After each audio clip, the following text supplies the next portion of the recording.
The warp was dead, not dying, not wounded, dead. Where once the Imperium had churned with the screams of demons and the laughter of dark gods, now there existed only emptiness. A void so absolute that even the concept of absence seemed insufficient to describe it. The psychers of the Imperium, whose minds had always touched the roiling chaos of the warp, now felt nothing but the cold pressure of absolute silence, pressing against their consciousness like deep water against a submersible hull. At the center of this impossible stillness floated Nazarick, the great tomb that had once been a guild base in a game called YGG Dracel. Its obsidian walls reflected no light, for there was no light to reflect. Its banners hung motionless in the absence of any wind. Around it stretched what Imperial cartographers would soon designate as Sanctum Nullis, the empty sanctuary, though none who gazed upon it could explain what made it sacred or why the emptiness felt less like absence and more like presence. The throne room of Nazarick stood in perfect stillness. The great seat that had held Ainz Ooal, gown overlord of death and supreme being of the great tomb, sat empty. Its surface gleamed with an inner darkness, as if the throne itself remembered the weight of divinity. Around it, arranged in careful formation, knelt the floor guardians, beings of such power that entire planets would tremble at their approach. Yet now they knelt in silence, their heads bowed before emptiness. Albedo was the first to speak, her voice carrying across the throne room with the weight of ritual and sorrow intertwined. Time beyond counting has passed since the great silence descended. She said, her golden eyes fixed on the empty throne. Since our Lord and Master Ainz Ooal Gown sacrificed his corporeal form to seal the Scarlet King and save all of existence from entropy itself. Her words hung in the air like incense smoke, thick with reverence and carefully controlled grief. Demiurge adjusted his round spectacles, the gesture as much theater as habit. His demon features showed nothing but serene confidence as he addressed the assembly, though his tail moved with barely perceptible tension. The situation is clear, he began, his voice carrying the certainty of absolute conviction. When Lord Ainz confronted the Scarlet King in the final battle, he wielded a single world item of immeasurable power. Its true name lost even to us. Its properties remain uncertain, but all evidence suggests it possessed the ability to erase both matter and memory, rewriting the laws of existence themselves. He paused, allowing his words to settle like stones in still water. Whatever that artifact was, it did not merely destroy. It removed the target from the very concept of existence. Lord Ainz did not kill the Scarlet King. He made the universe forget that such a being had ever existed. Demiurge's voice carried absolute certainty. The silence field we now inhabit is not empty space. It is the scar tissue of reality itself, healing around the wound where two impossibilities collided. Shaltair Bloodfallen shifted where she knelt, her crimson eyes glistening with unshed tears that would never fall. Her voice, usually playful and eager, now trembled with barely contained emotion. But Ansama is not truly gone, is he? I can still feel him. Sometimes when I close my eyes, I sense his presence watching over us. Surely this is part of his grand design. Surely... Of course it is.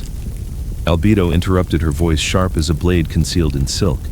Our Lord did not simply vanish. A portion of his consciousness bound to the crown of oblivion remains within the resonance field. We have detected it, measured it, documented it. She rose to her feet, her black wings spreading slightly as she addressed the assembly. Every movement was calculated, every word weighted with the gravity of doctrine being shaped in real time.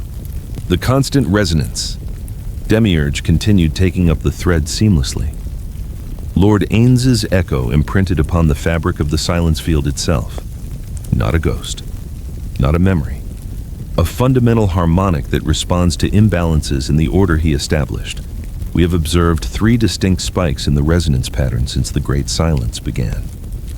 Cositus, the insectoid warrior, whose very presence radiated the chill of absolute zero, spoke with his characteristic deliberate cadence. 3 times only. 3. Precisely, Demiurge confirmed, which suggests a limit. Lord Ainz, in his infinite wisdom, did not leave us with unlimited divine intervention. He left us with a test, 3 chances to prove ourselves worthy, 3 moments when the order we maintain becomes so crucial that even his echo must manifest to preserve it. Marbello Fiore, the dark elf boy, who could shatter continents with a gesture, raised his hand timidly. But what if we've already used them? What if the resonance spikes we detected were, then we have failed? Albedo said simply, her golden eyes burning with fanatical intensity. And failure is not acceptable. We will operate under the assumption that Lord Ainz is testing our faith, our competence, our worthiness to call ourselves his servants. We will build an empire so perfect, so absolutely ordered, that when he returns, and he will return, he will find his great tomb expanded across the stars. Orabella. Fiora Mare's twin sister spoke up with the confidence her brother lacked. So what's the plan?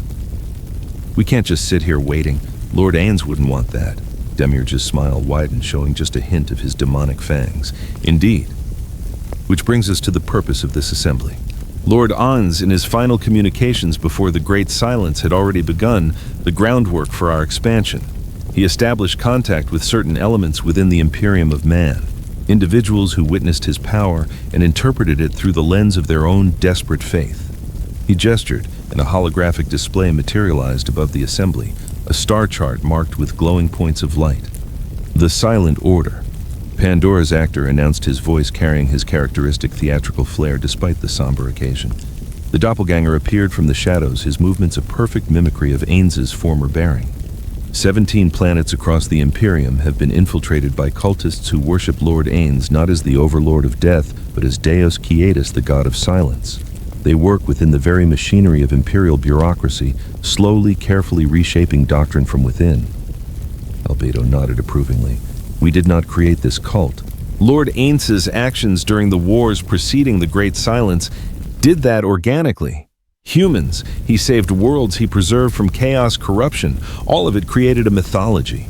Now we simply guide that mythology toward useful ends. Is that not manipulation? Mare asked quietly, his voice barely audible. It is stewardship, Demiurge corrected gently. Lord Ainz taught us that true power lies not in domination, but in the establishment of self-sustaining order. These humans do not serve us out of fear or compulsion. They serve because they have glimpsed something greater than the Emperor's Astronomicon, a silence that promises peace, not through the crushing weight of authority, but through the elimination of chaos itself. Shaltir wiped at her eyes, her emotional display uncharacteristic for one so ancient and powerful. So beautiful. Even in absence, Ansama's wisdom creates devotion. Sasuga Ansama. The phrase rippled through the assembly like a prayer.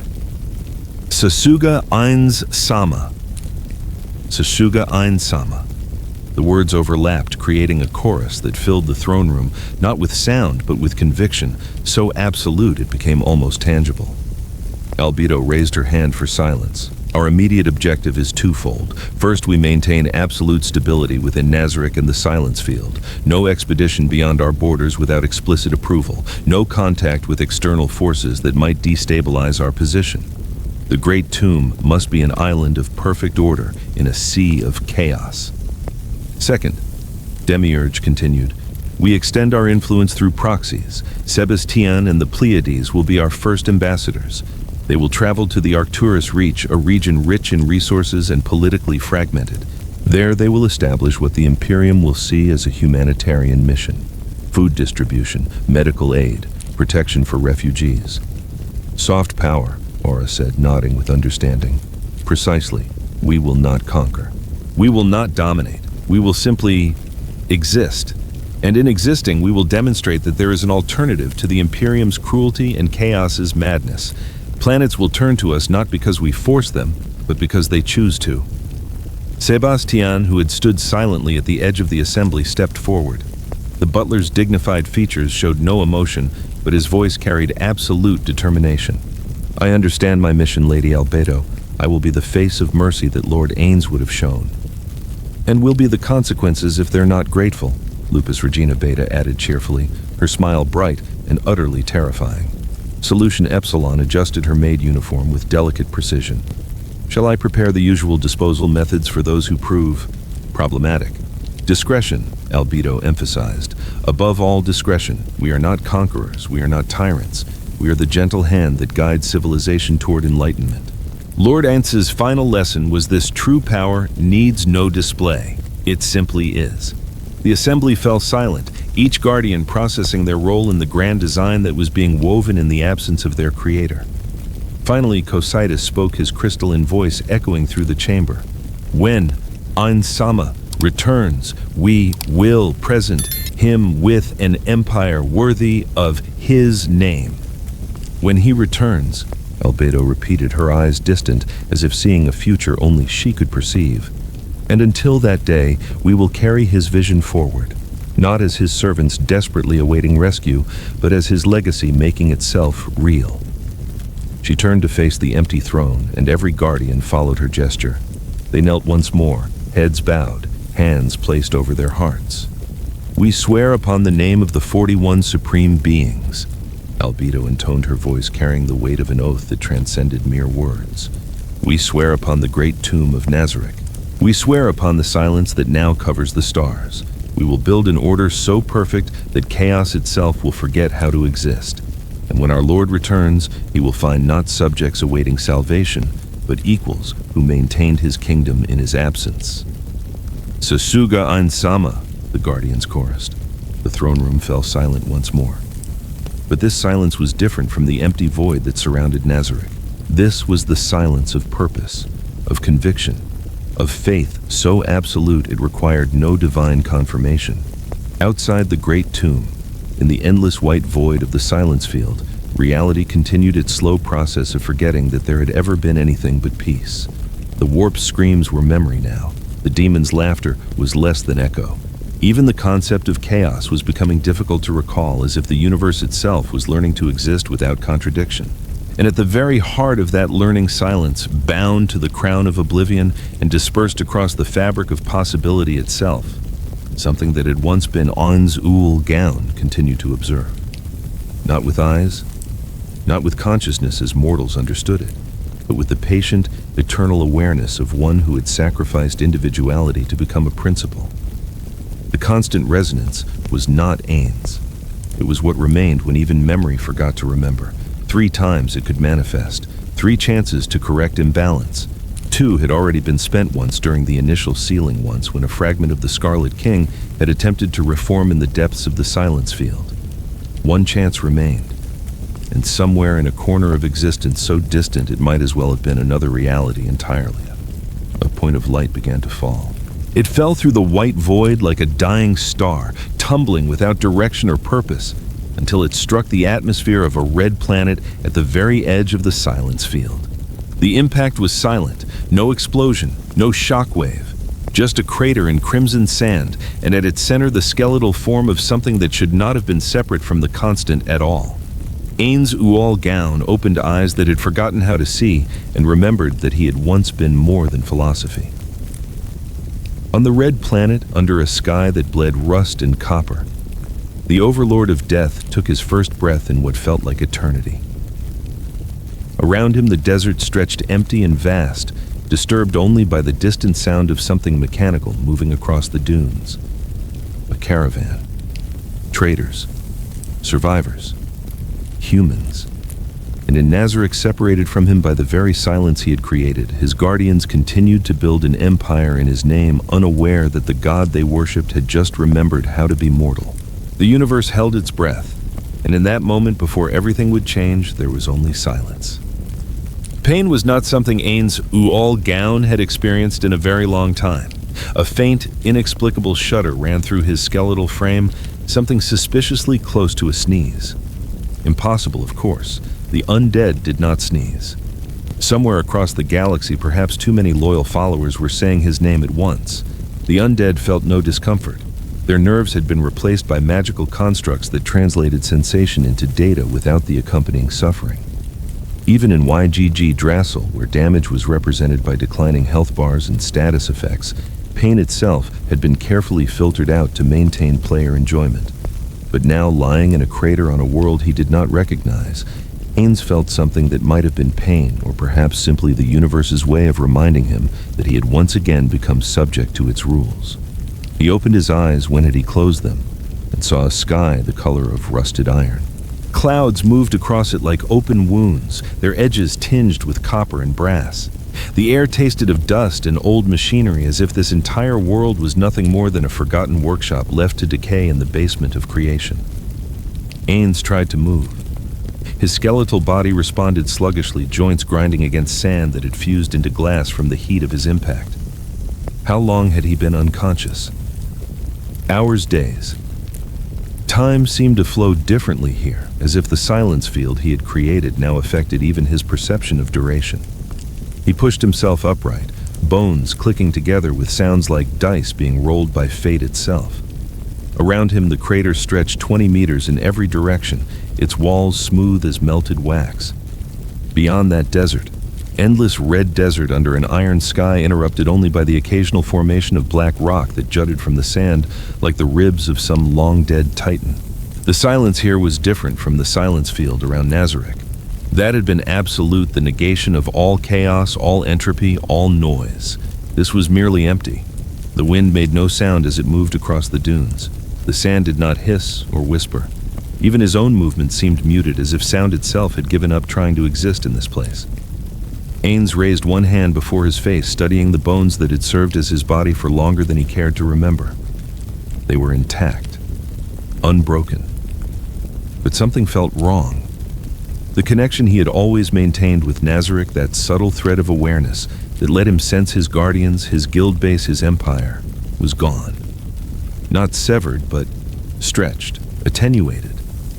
As if the distance between himself and everything he had built was now measured not in space, but in dimensions. He tried to access his status menu. Nothing.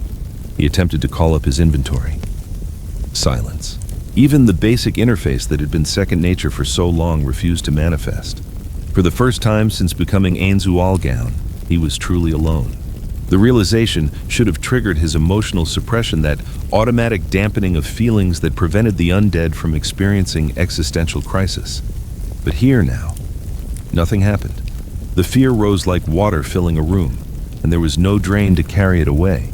He was mortal again, or at least no longer certain of his immortality. Ainz forced himself to stand. The crater's edge was not far. He could climb out, survey his surroundings, attempt to understand where he was and how to return to Nazareth. That was the logical course of action. That was what a guild leader would do. But as he took his first step, something flickered at the edge of his vision. Not light exactly, but information. Data streaming across reality itself, as if the universe was trying to tell him something in a language he had forgotten how to read. Then the symbols resolved themselves into something recognizable. Not his status menu, not the interface from YGG Draysel, but something older, something that predated his transformation into the Overlord of Death. It was a data packet, a fragment of information stored not in his body, but in the very structure of the silence field itself. One of the contingencies Demiurge and Pandora's actor had established before the final battle with the Scarlet King. Emergency protocol separation event. If the Supreme Being becomes separated from Nazareth, Ainz reached out mentally, not with magic, but with simple will, and the information unfolded before him like a flower made of crystal and mathematics. The packet contained everything Nazareth's intelligence network had gathered about the Imperium of man. Not the raw data that would have been too large to compress into an emergency cache, but the essential analysis, the framework, the understanding necessary to survive in this galaxy if something went wrong. And clearly something had gone very wrong. Ainz absorbed the information not through reading, but through a kind of osmosis, as if his very bones were drinking knowledge from the air itself. Images formed in his mind, concepts crystallized. The shape of this universe began to make itself known. The Imperium of man. A star-spanning tyranny built on the bones of a golden age now lost. 1 million worlds bound together not by love or shared prosperity, but by fear and religious fervor. At its heart, an emperor who had sacrificed his humanity 10,000 years ago to hold back the tides of chaos, now sustained only by the daily sacrifice of 1,000 psychers whose souls fed his undying corpse. It was grotesque. It was horrifying. It was in its own way perfectly logical. Ainz understood tyranny. He had built one himself, albeit a far smaller and more benevolent version. But the Imperium's scale was staggering, the casual cruelty of it, the acceptance of suffering as not merely necessary but holy, the transformation of pragmatism into theology and theology into chains. More data flowed, the structure of imperial society, the adeptus mechanicus who worshipped technology as religion and hoarded knowledge like dragons guarding gold. the ecclesiarchy who taught that suffering was virtue and doubt was sin, the Inquisition who hunted threats both real and imagined with the fervor of gardeners burning weeds, and beneath it all, the warp, the Imperium, a dimension of psychic energy and emotion given form where thoughts became reality and reality became nightmare. The home of the chaos gods, beings of such power and malevolence that even thinking about them could damn a soul. Ainz felt something cold settle in his chest. Not fear exactly. Understanding. He had sealed the Scarlet King by becoming one with the Silence Field by transforming himself from individual into principle. But that act had consequences. The crown of oblivion had fractured his existence into layers. His body here. His consciousness distributed across the silence. His power locked away behind barriers he himself had erected. He was diminished, separated from most of his abilities, cut off from his loyal servants who even now believed his absence was a test of their faith. In short, he was exactly where he had always feared being vulnerable in a hostile universe with no clear way home. The data packet concluded with one final notation written in Demiurge's characteristic meticulous script. If you are reading this, Lord Ainz, then the worst has occurred. Know that we have not abandoned you. We will maintain Nazarick. We will expand your empire. We will prove ourselves worthy of the trust you placed in us. And when the time is right, the constant resonance will guide you home. Until then, survive, learn, adapt. For you are not merely our master, but our teacher, and even separation is simply another lesson in your grand design. Ainz would have laughed if he still possessed the ability. A lesson. Of course, Demiurge would interpret catastrophic failure as intentional instruction. That was the price of playing the role of omniscient God Emperor. Too convincingly, your followers became incapable of believing you could simply make mistakes. But there was wisdom in the misunderstanding. If he treated this as a learning experience rather than disaster, perhaps he could extract something useful from it. Information about this Imperium. Understanding of how humans survived in this nightmarish galaxy. Knowledge that might prove valuable if he managed to return to Nazarick. Ainz climbed out of the crater. The desert stretched in every direction, featureless except for the black rock formations and the occasional skeleton of some machine long since claimed by sand and time. The sky had darkened slightly, suggesting either evening or the approach of a storm. He needed shelter. Water, did he still need water? Food probably not, given that his body was still skeletal bone, but protection from the elements and, more importantly, information about where exactly he was. That was when he heard it. Faint at first, but growing steadily louder. A sound that cut through the unnatural silence of this dead world like a knife through silk. The grinding of machinery, the hiss of hydraulics, the low rumble of engines that had been modified and repaired so many times, they were more prayer than technology. Ainz turned toward the sound and saw cresting a distant dune a shape that resolved itself into something between a vehicle and a moving fortress. It was a transport of some kind 20 meters long and half as tall, covered in armor plates that had been welded together from a dozen different sources. Gun ports bristled along its flanks. Exhaust stacks belched black smoke that the wind immediately dispersed into nothing. And on its hull, painted in fading white letters, were words in a language Ainz somehow understood despite never having learned it. Nomad's Grace, Arcturus Reach Trade Collective, a merchant caravan. Traders crossing the wasteland in search of profit or simply survival. The very thing Demiurge's intelligence report had identified as the safest point of first contact with Imperial society. Merchants dealt with outsiders regularly. They were pragmatic. They asked fewer questions than officials and cared more about credit than theology, assuming these merchants were anything like the ones in the report. Ainz stood at the crater's edge and waited. He could hide. The desert offered numerous crevices and shadows where a skeletal figure might escape notice. But hiding served no purpose. He needed information transportation and some way to navigate this society without immediately being executed as a Xeno or heretic. And besides, there was something almost amusing about the situation.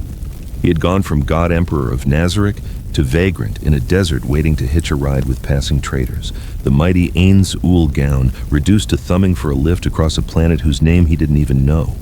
If the other supreme beings could see him now, they would either laugh themselves sick or weep for the guild's reputation.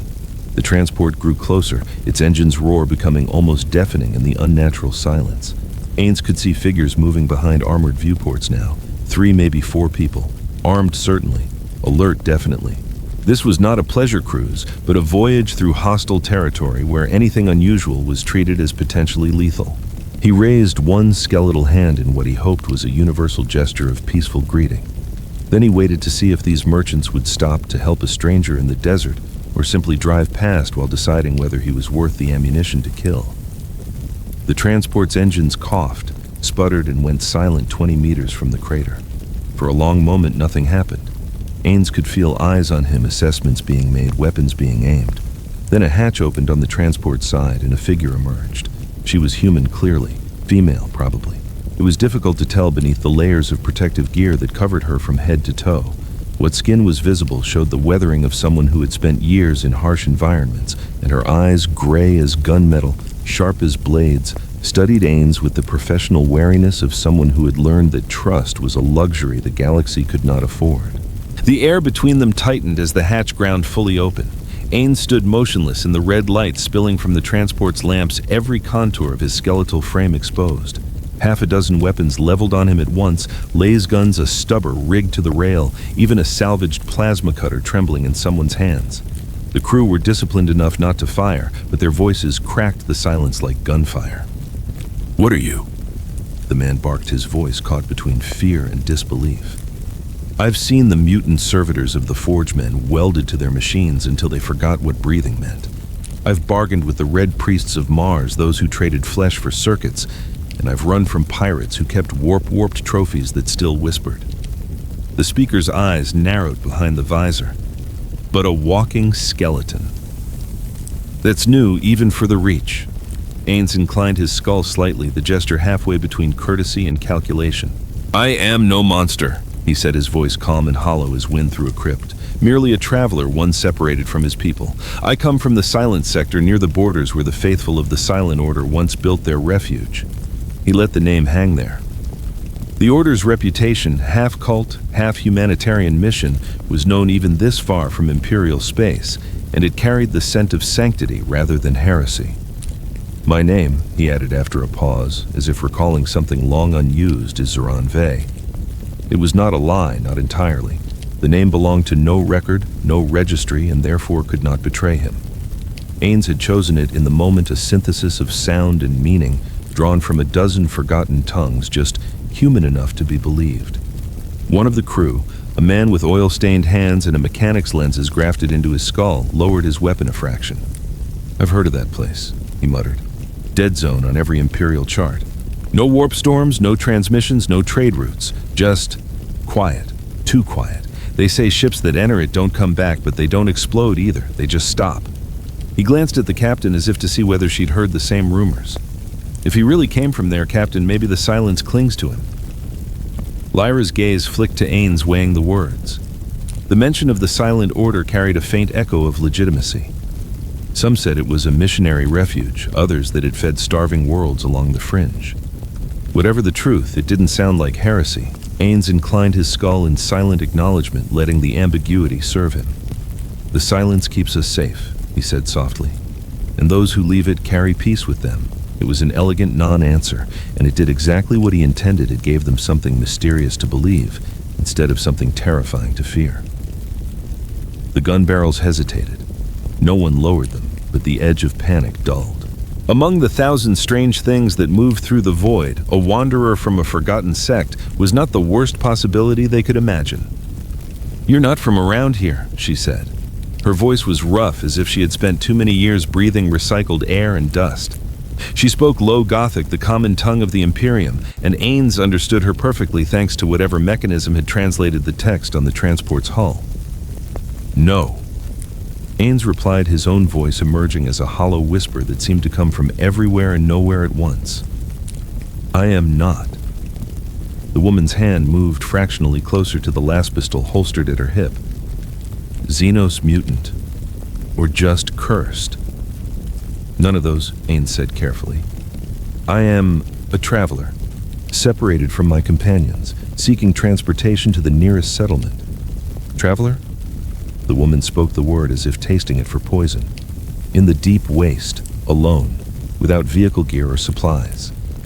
Her eyes narrowed. Either you're the luckiest bastard in the sector, or you're something that doesn't need luck.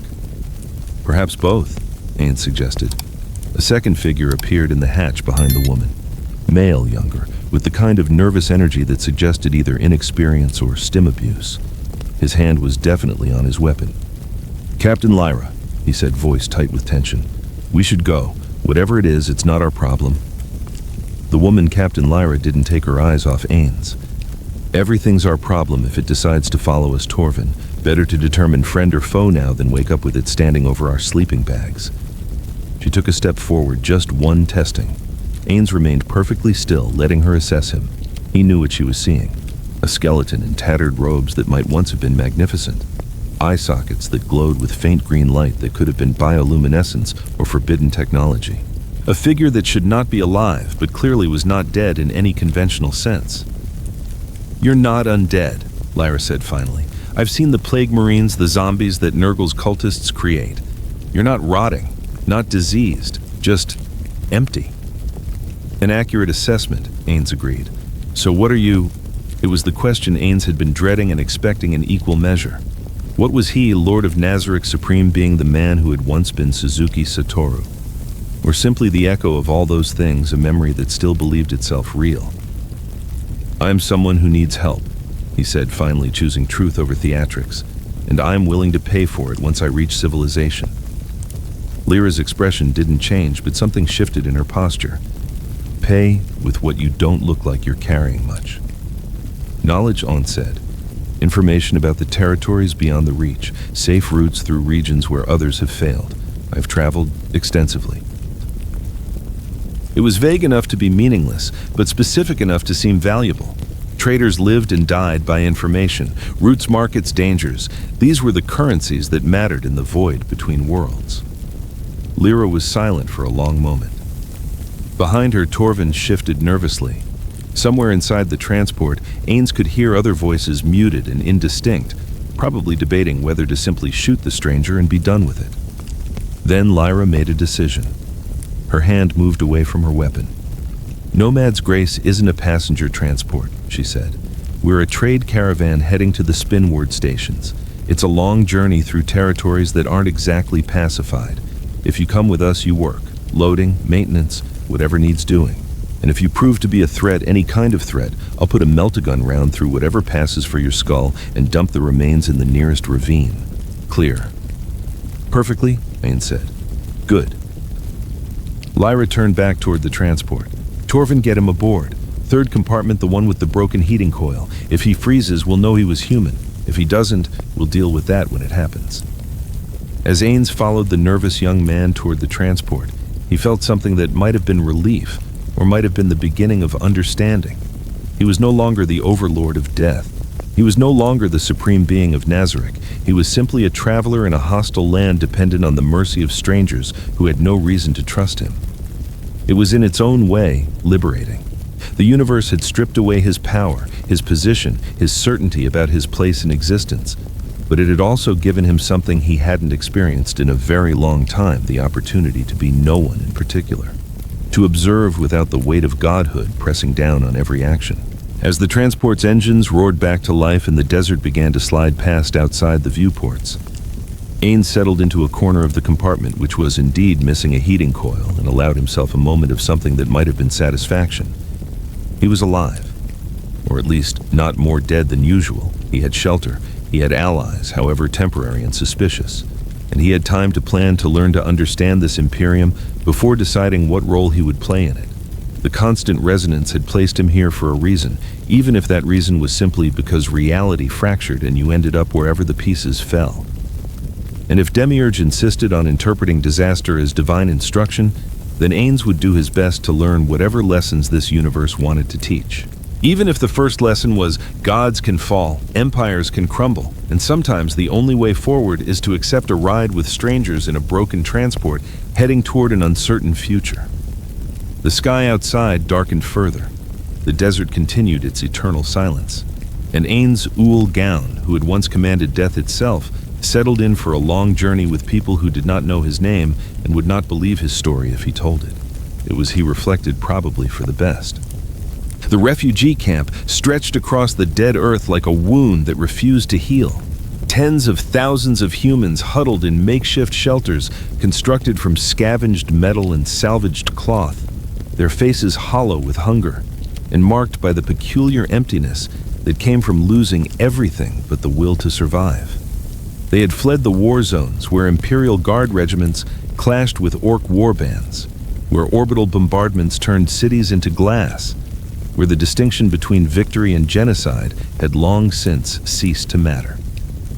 The Arcturus Reach had always been a region of contested borders and shifting alliances, where planetary governors played at politics while their populations starved. But recent conflicts had pushed the suffering beyond even the Imperium's high tolerance for human misery. Millions displaced, supply lines severed, entire agricultural worlds rendered uninhabitable by weapons that cared nothing for tomorrow's harvest. Into this landscape of organized despair came something the refugees had learned not to expect help that asked for nothing in return. Tian stood at the entrance to the largest refugee processing center, his butler's attire immaculate despite the dust and ash that covered everything else in the camp. His silver hair was perfectly groomed. His posture spoke of dignity that no amount of suffering could diminish. Around him, workers in simple gray uniforms moved with quiet efficiency, distributing food, setting up medical stations, organizing shelter assignments with the smooth precision of a well-rehearsed performance. They wore no imperial insignia, carried no weapons, made no demands for tithes or service or conversion. They simply appeared at refugee camps across the Arcturus Reach and began the methodical work of alleviating suffering. The local imperial authorities did not know what to make of them. "You understand the irregularity of your position," said Administratum Prefect Valen, a thin man whose augmetic eye whirred constantly as it recorded everything. Unauthorized aid distribution, unregistered off-world personnel, no proper documentation of supply sources or funding mechanisms. Any one of these violations would justify immediate detention. Sebas inclined his head with perfect courtesy. "I understand completely, Prefect. We meant no disrespect to Imperial authority. When we learned of the suffering here, we simply felt compelled to assist in whatever small ways we could manage." Small. Valen's augmetic eye focused on the massive supply depot behind Sebas, where crates of food, medical supplies, and shelter materials were stacked in quantities that would require several Imperial transport vessels to deliver. "Your operation feeds 20,000 people daily. Your medical teams treat injuries and diseases that our own Medici facilities lack resources to address. This is not small, stranger. This is infrastructure, and infrastructure requires explanation." Behind Sebas, barely visible in the shadows of the processing center, 6 figures waited with absolute stillness. The Pleiades Nazarix battlemaids, each one capable of leveling this entire camp without effort. But they remained perfectly motionless, their hands empty of weapons, their expressions serene with the particular calm that comes from absolute confidence in one's master. Sebas smiled, the expression warm and genuine in a way that made Valen uncomfortable, precisely because it seemed so sincere.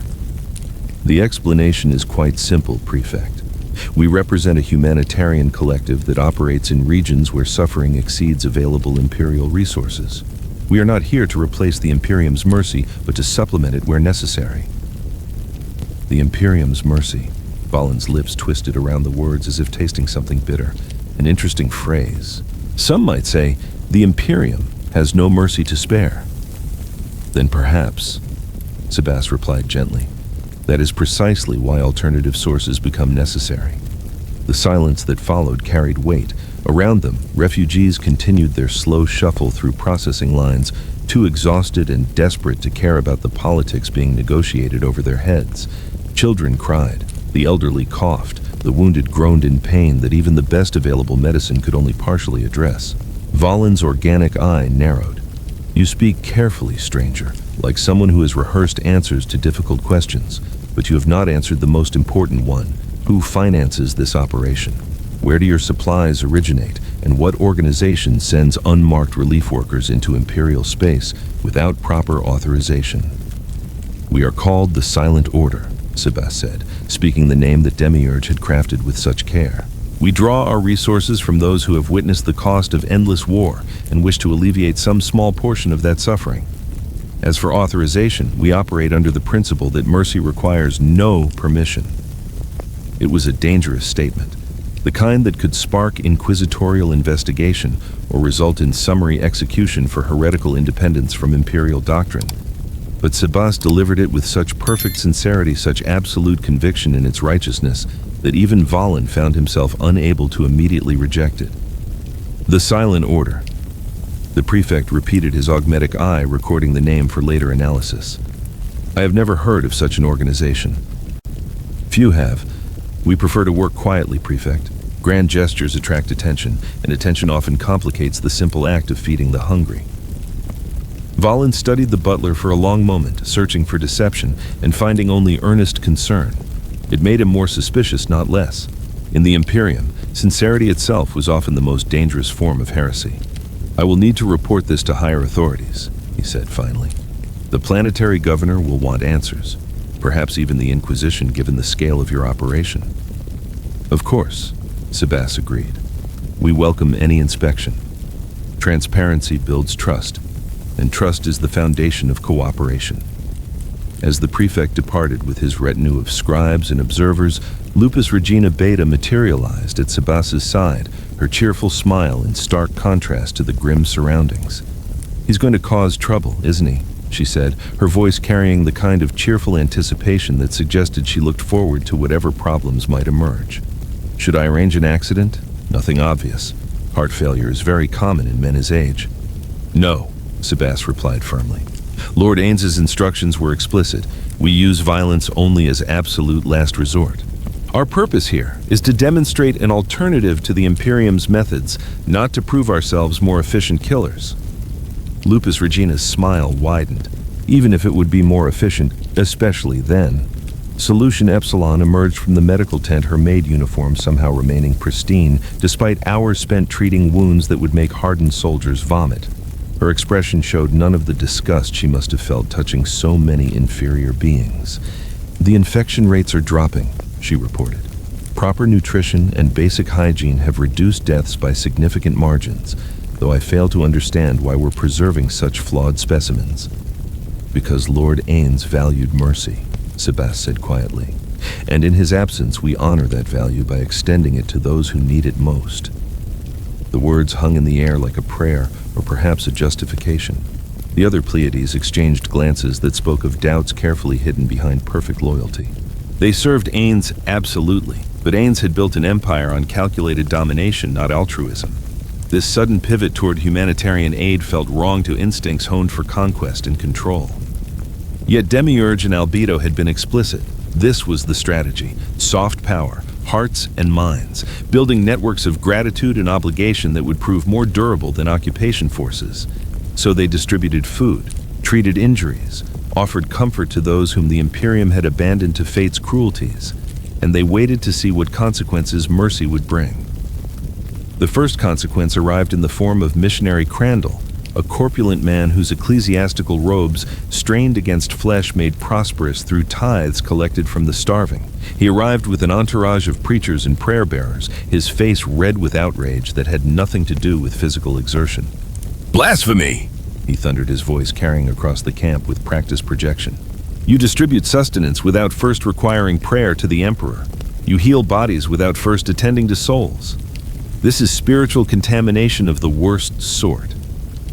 Sebas met the missionary at the camp's center, bowing with perfect respect. "Forgive me, Holy One. We did not wish to presume upon matters of faith. We simply attended to immediate physical needs, assuming that spiritual guidance would follow once bodies were strong enough to receive it properly." It was a masterful deflection, acknowledging the missionary's authority while suggesting that feeding people took precedence over sermons. Crandall's face grew even redder. "You mock the Emperor's doctrine with your false humility. Salvation comes through suffering, through recognition of humanity's unworthiness. By alleviating pain, without requiring proper contrition, you damn these souls to ignorance of their own spiritual poverty." The refugees listened to this exchange with the particular stillness of people who had learned that religious arguments often preceded violence against those who lacked the strength to resist. They had been told to suffer patiently for the Emperor's glory so many times that the words had lost meaning. But they remembered the feeling of empty stomachs and infected wounds, and they remembered who had filled one and treated the other, Holy One.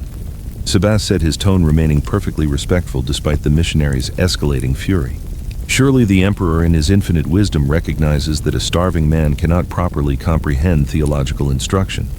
We merely prepare these souls to better receive your guidance by ensuring they possess the strength to listen. It was theology twisted into service of pragmatism, and Crandall knew it.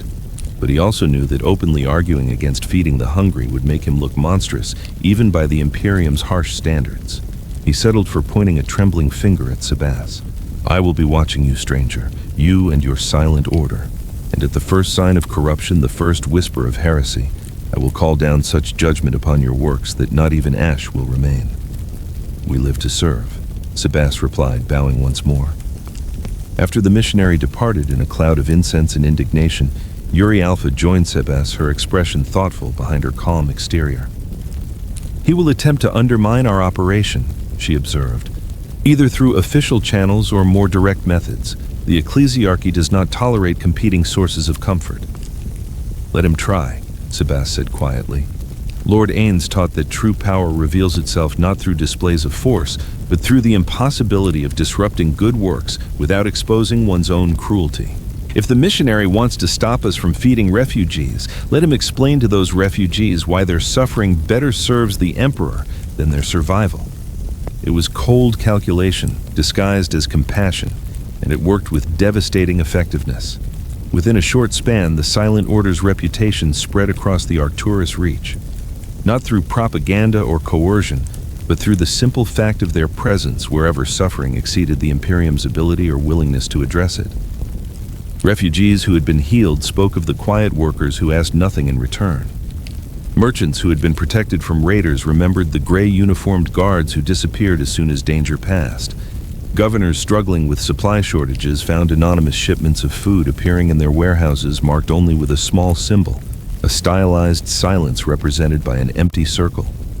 The Silent Order was becoming known, and with that knowledge came the attention Sebas had known would be inevitable. The Inquisitor arrived without announcement, as was her privilege. Inquisitor Valeria Cortez of the Ordo Hereticus walked through the refugee camp like judgment-given form, her power armor painted in the black and red of her order, her face hidden behind a silver mask that reflected the world back at itself without revealing the observer behind it. Her retinue included a squad of Sisters of Battle, their bolters held in positions that suggested readiness rather than threat. Behind them walked a psyker in the distinctive collar of the astropathic choir, his blind eyes nevertheless seeming to see more than natural vision could reveal. Sebas met her at the camp center, bowing with the same perfect courtesy he had shown every other Imperial official. But this time the Pleiades stood more visibly behind him, their expressions calm, but their postures suggesting readiness that transcended normal human reflexes. Sebastian, the Inquisitor's voice emerged from behind her mask with the particular flatness of someone used to being obeyed without question. You will submit to interrogation. Your personnel will be detained for examination. Your supplies will be seized for analysis. Cooperation will be noted favorably in my report. Of course, Inquisitor, Sebas replied. We are happy to cooperate with all proper authorities. However, I would like to request one consideration. You are not in a position to request anything. Nevertheless, Sebas continued with gentle persistence, I ask that you allow our current operations to continue during your investigation. These people need food and medicine regardless of your findings. Surely their suffering need not increase simply because you investigate those who alleviate it. The Inquisitor was silent for a moment. Her psyker moved forward, his unseeing eyes fixed on Sebas with the particular attention of one reading auras invisible to normal perception. Curious, the psyker murmured. His soul shines with genuine compassion, no taint of chaos, no shadow of corruption, yet there is something absent, as if he were perfectly good precisely because he has been designed to be so. Designed, the Inquisitor's mask turned toward Sebas. Explain. I am simply a butler, Inquisitor. I serve as I was trained to serve. If my dedication to mercy seems unusual, perhaps that speaks more to the rarity of mercy than to anything unnatural in my nature. It was a dangerous answer bordering on criticism of the Imperium itself. But Sebas delivered it with such perfect sincerity that even the Inquisitor found herself hesitating. "You will come with me," she said finally. "Your operation will be monitored but not halted. If investigation reveals deception, every soul you have helped will be considered potentially compromised. You understand the burden you place upon these refugees by involving them in whatever scheme you truly serve." "I understand that mercy always carries risk, Inquisitor, but I believe the risk of compassion is preferable to the certainty of suffering." The Inquisitor's mask reflected Sebas's face back at him, calm and certain, and utterly convinced of his own righteousness. It was the most dangerous kind of heresy, the kind that believed itself virtuous. "We shall see," she said. As Sebas was led away for interrogation, the Pleiades remained at their posts, continuing the work of feeding the hungry and healing the sick. They showed no concern for their master's detention, only perfect confidence that everything was proceeding exactly as planned. Because it was. Demiurge had predicted Imperial suspicion. Albedo had calculated the probability of inquisitorial investigation. The entire operation had been designed to invite exactly this level of scrutiny while ensuring that investigation would reveal nothing more damning than inexplicable competence and suspicious generosity. The interrogation lasted far longer than necessary and achieved nothing more than confirmation that Sebastian was exactly what he appeared to be, a servant dedicated to mercy with resources whose origin remained frustratingly opaque. When the Inquisitor finally released him, her report would note his cooperation, the absence of chaos taint, and the undeniable effectiveness of his humanitarian operation. It would also note in carefully neutral language that the Silent Order represented a potential long-term threat, precisely because their methods worked so well. Mercy was a weapon the Imperium had largely forgotten how to wield, and watching it employed by outsiders reminded everyone why it had been abandoned in the first place. Because mercy created obligations that transcended fear, and obligations could become chains stronger than any forged from terror alone. In Nazareth, in the throne room where the Guardians continued their vigil before the empty seat of their absent god, Albedo received the report of Sebas's interrogation with something approaching satisfaction. "The Inquisition investigates but finds nothing actionable," she said to the assembled Guardians. "The ecclesiarchy protests but cannot justify preventing charity. Local governors request assistance but lack authority to compel compliance. Perfect. We are becoming necessary without becoming controllable." "But when does necessity become obligation?" Demiurge asked, his voice carrying genuine curiosity rather than criticism. "When does the Imperium decide that what they cannot control must be destroyed?" "When we give them reason to fear us more than they need us," Albedo replied. "And we are careful to never cross that line. We remain small, local, helpful, but not essential. The moment we become indispensable is the moment we become a threat requiring elimination." It was strategy refined to the point of philosophy. Build influence without building empire. Create gratitude without creating dependency. Demonstrate mercy without diminishing the Imperium's authority. And wait for the right moment, for the perfect opportunity, for the day when all these small kindnesses could be called upon to serve larger purposes. In the refugee camp, a child who had been starving ate her first full meal and smiled at the gray-uniformed workers who had made it possible. She did not know that she was part of a grand strategy. She did not understand that her gratitude was being cataloged as a resource to be exploited later. She only knew that strangers had been kind when her own civilization had abandoned her to slow death, and in a universe where kindness was rarer than gold and more precious than faith, that was enough to ensure her loyalty to something she could not name and did not understand. The Silent Order continued its work, and in the silence between actions, the seeds of empire were planted in soil fertilized by the Imperium's own cruelty. Mercy was indeed a weapon, and in the right hands, it could conquer more surely than any army. The merchant vessel Nomad's Grace dropped from warp transit into a system that should not have existed. The star at its center burned with the wrong color, not the clean white of a healthy sun, but a sickly yellow that suggested corruption at the atomic level. 4 planets orbited in patterns that violated natural mechanics, their trajectories maintained by something other than gravity. The third world hung like a jewel of impossible green, its atmosphere thick with oxygen concentrations that should have been poisonous, its oceans glittering with mineral content that sensors struggled to classify. Eden 4th. The cartographic designation appeared in Imperial records as a failed terraforming project abandoned 3 centuries prior. According to official documentation, the world should have been a frozen wasteland, its atmospheric processors having failed during the Age of Apostasy. The settlers who had attempted to establish colonies there had perished to the last child, their bodies absorbed by soil that rejected human habitation. But the world below them was very much alive, too alive, the kind of vitality that suggested something had succeeded where Imperial technology had failed, and that something had not been human hands. Lyra stood on the observation deck, her augmented eyes showing her data overlays that contradicted every reading her ship's instruments provided. Next to her, the man she knew as Zurin Vey watched the impossible planet with an expression she could not read. He had been unusually quiet since they entered the system, his posture suggesting the particular stillness of someone recognizing something they had hoped never to encounter again. "We shouldn't be here," she said finally. "This system was supposed to be dead. The trade route runs through the outer reaches specifically to avoid whatever killed the original colonists. And yet you accepted the contract to deliver supplies to this world." Zurin replied, his voice carrying that peculiar calm that never quite seemed natural. "Knowing the danger. Why?" Lyra's laugh was short and bitter. "Because the pay was too good to refuse. Because in this line of work you either take risks or you starve. And because whoever hired us clearly knew something about Eden 4 that the Imperial records conveniently omitted. Perhaps they knew that death sometimes transforms rather than ends," Zurin said softly. "That what fails to survive might nevertheless evolve into something that no longer needs to survive in the traditional sense."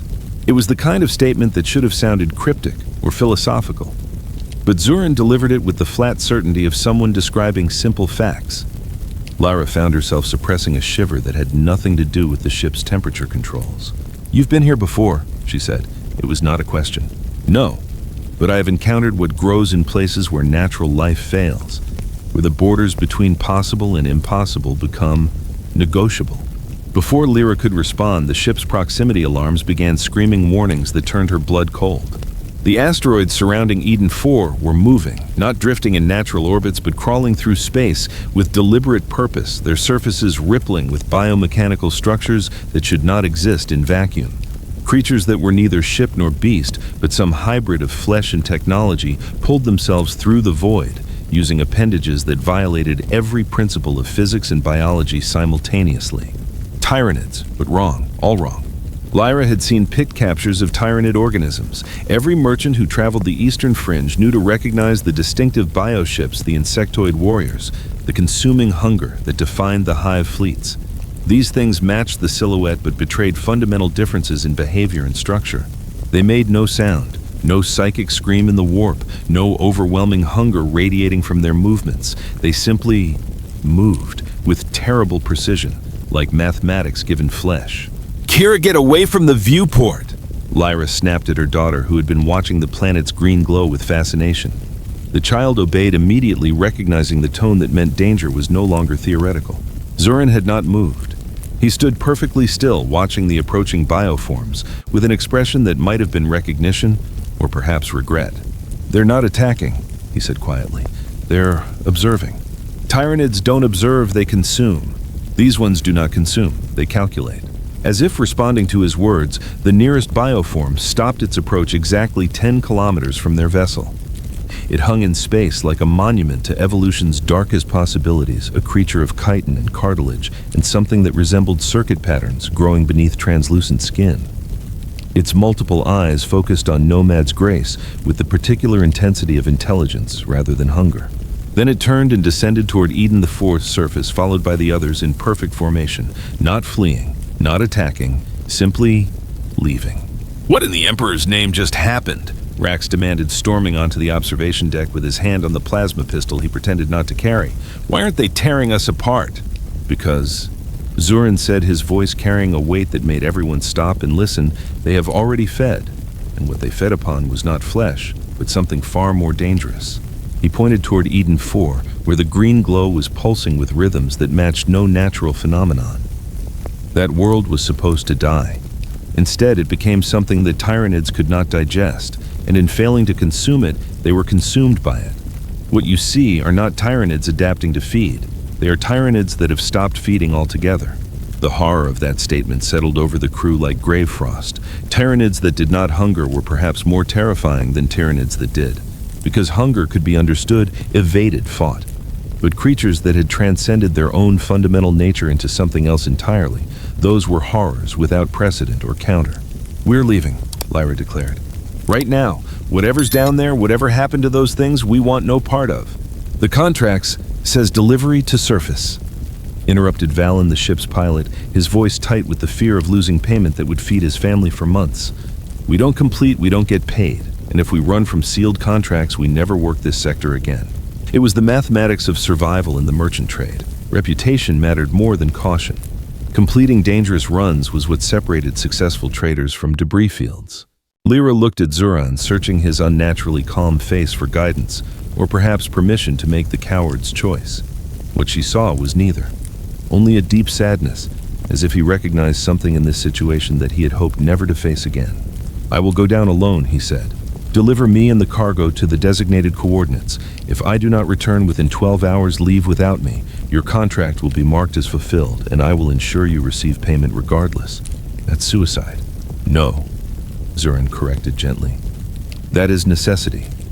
Those creatures did not attack us because they recognize something in me, or perhaps in what I represent.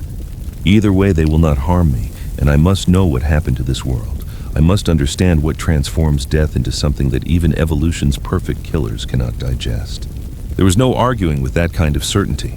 Lyra authorized the descent, watching through sensor feeds as a single-occupant landing pod detached from Nomad's Grace and fell toward Eden IV's poisonous paradise.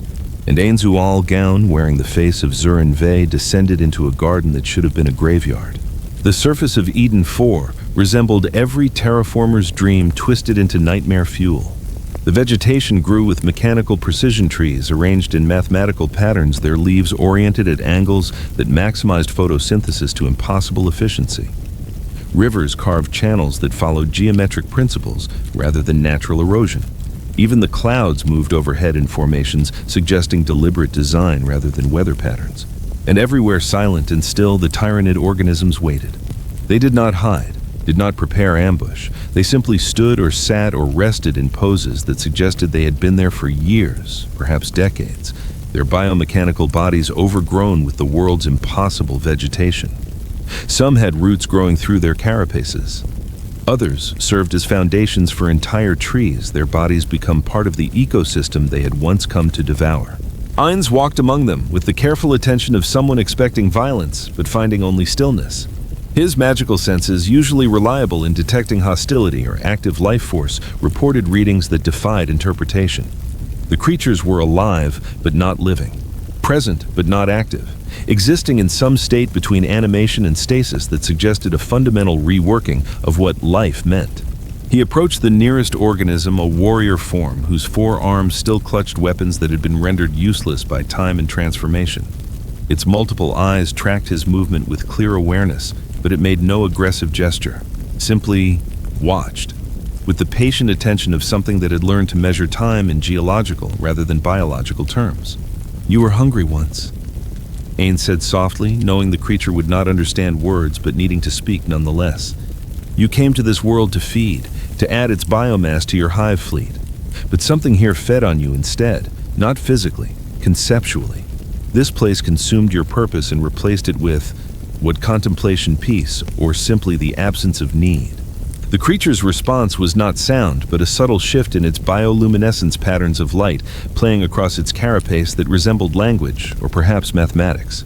Ainz watched fascinated despite himself as the creature communicated in the only way it still could. And slowly, horribly, he began to understand. Eden IV had indeed been a failed terraforming project. The atmospheric processors had broken down, the colonists had died. But their deaths had not been meaningless. In desperation in their final days, the colony's tech priests had attempted one last desperate measure. They had integrated psychic resonance technology salvaged from a crashed Eldar vessel into the world's biosphere, hoping to manually force the planet into habitability through the power of collective will and desperate faith. It should not have worked. Psychic technology was dangerous, unpredictable, especially when wielded by humans whose minds were not designed for such forces. But these tech priests had been dying anyway. They had nothing left to lose. So they had poured their dying thoughts into the world itself. Every prayer for salvation, every desperate hope for survival, every fragment of will that refused to accept death as the final answer. And the planet had absorbed it all, hundreds of thousands of human souls screaming defiance at extinction. The result was not conscious intelligence, but something perhaps more profound. The world had become a gestalt of desperate human will, its very soil and atmosphere saturated with the psychic echo of people who had wanted so badly to live that their desire outlasted their flesh. When the Tyranids arrived expecting an empty world ripe for consumption, they encountered something their hive mind had never before faced. Not resistance through violence, but resistance through meaning. The planet did not fight them. It simply questioned them. Every cell the Tyranids absorbed carried within it the psychic imprint of why it should not be consumed. Every creature they devoured asked them without words what purpose consumption served if it erased the beauty of what was consumed. The hive mind had no answer to such questions. It had never needed answers. It was hunger given form, purpose crystallized into evolution's perfect engine. But faced with a world that asked why, with every particle of its being, the Tyranids found themselves unable to maintain the certainty that allowed them to function. So they stopped. Not through death or defeat, but through something far more profound. They lost the conviction that justified their existence. And in losing that conviction, they transformed into what Ainz now observed. Creatures that still lived but no longer hungered, that still possessed all their predatory capability but no longer felt compelled to use it. They had become, in effect, the galaxy's most perfect pacifists through being exposed to a world that had weaponized the question of meaning itself. Ainz stood in the garden of transformed killers and felt something he had not experienced since becoming undead. Genuine awe tinged with horror at the implications. "This is what I created, isn't it?" he whispered to the silent world. "When I established Silence Field, when I removed chaos and hunger from that region of space, I created the conditions for this kind of transformation to occur elsewhere. I showed the universe that suffering could be nullified, and the universe learned." The Tyranid warrior before him shifted slightly, its bioluminescence pulsing in patterns that might have been agreement or perhaps simply acknowledgement that it had heard and understood. "But I never meant for this," Ainz continued, speaking more to himself than to any listener. "I sought to end suffering, not to end everything. There's a difference between peace and the absence of purpose, between mercy and the erasure of meaning." He thought of Nazareth, where his guardians continued their vigil in his absence, maintaining the empire he had built through careful balance of strength and compassion. He thought of the Imperium, grinding slowly toward its own extinction, through inability to question whether endless suffering truly served any purpose. And he thought of this world where the question of purpose had been answered so completely that it had rendered an entire invasion force into living monuments to uncertainty. 3 different answers to the problem of existence, 3 different failures, each in their own way. The sound of footsteps broke his contemplation. Lyra had descended after all, unable to leave him alone in this impossible place. She carried a lasgun that trembled slightly in her hands, her eyes wide with fear and wonder as she took in the transformed Tyranids that made no move to attack. "What is this place?" she whispered. "What happened here?" Ainz considered how to answer. The truth would sound like madness, but Lyra had proven herself someone who might understand madness if it was explained properly. "This is what happens when the question why becomes more powerful than the imperative to survive," he said finally. "When meaning defeats hunger, when philosophy proves more virulent than any virus." Lyra stared at him, then at the garden, then back at him. "You're saying these Tyranids stopped eating because they started thinking," "Not thinking, questioning. There's a difference. Thought can coexist with purpose, but fundamental questions about that purpose, those can destroy it completely if the answers are found wanting. That's," Lyra struggled for words, "that's the most terrifying thing I've ever heard. If it can happen to Tyranids, it can happen to anything, to anyone, to entire civilizations." "Yes," Ainz agreed softly. "It can, and perhaps it should. The universe is full of empires that maintain themselves through never questioning their own foundations. The Imperium, the Tyranids, even my own, even those I knew they built their power on certainties that could not withstand serious examination." He looked at Lyra, this merchant who had survived through asking questions about everything. Prices, risks, motivations, meanings. She had built her life on the very uncertainty that had destroyed an entire hive fleet's invasion force. "You asked me once what I believed in," he said. I couldn't answer because I no longer knew, but now I think I understand. I believe in the right to question, in the necessity of doubt, in the courage it takes to examine your own foundations and find them wanting, but build something better anyway. That's not a belief system, Lyra said, her voice shaking. That's barely a philosophy. How do you build anything on doubt? You build carefully, thoughtfully, with constant attention to whether what you create serves its stated purpose or simply perpetuates itself through force of habit. It's harder than building on certainty. It requires more courage, more wisdom, more willingness to admit error and change course.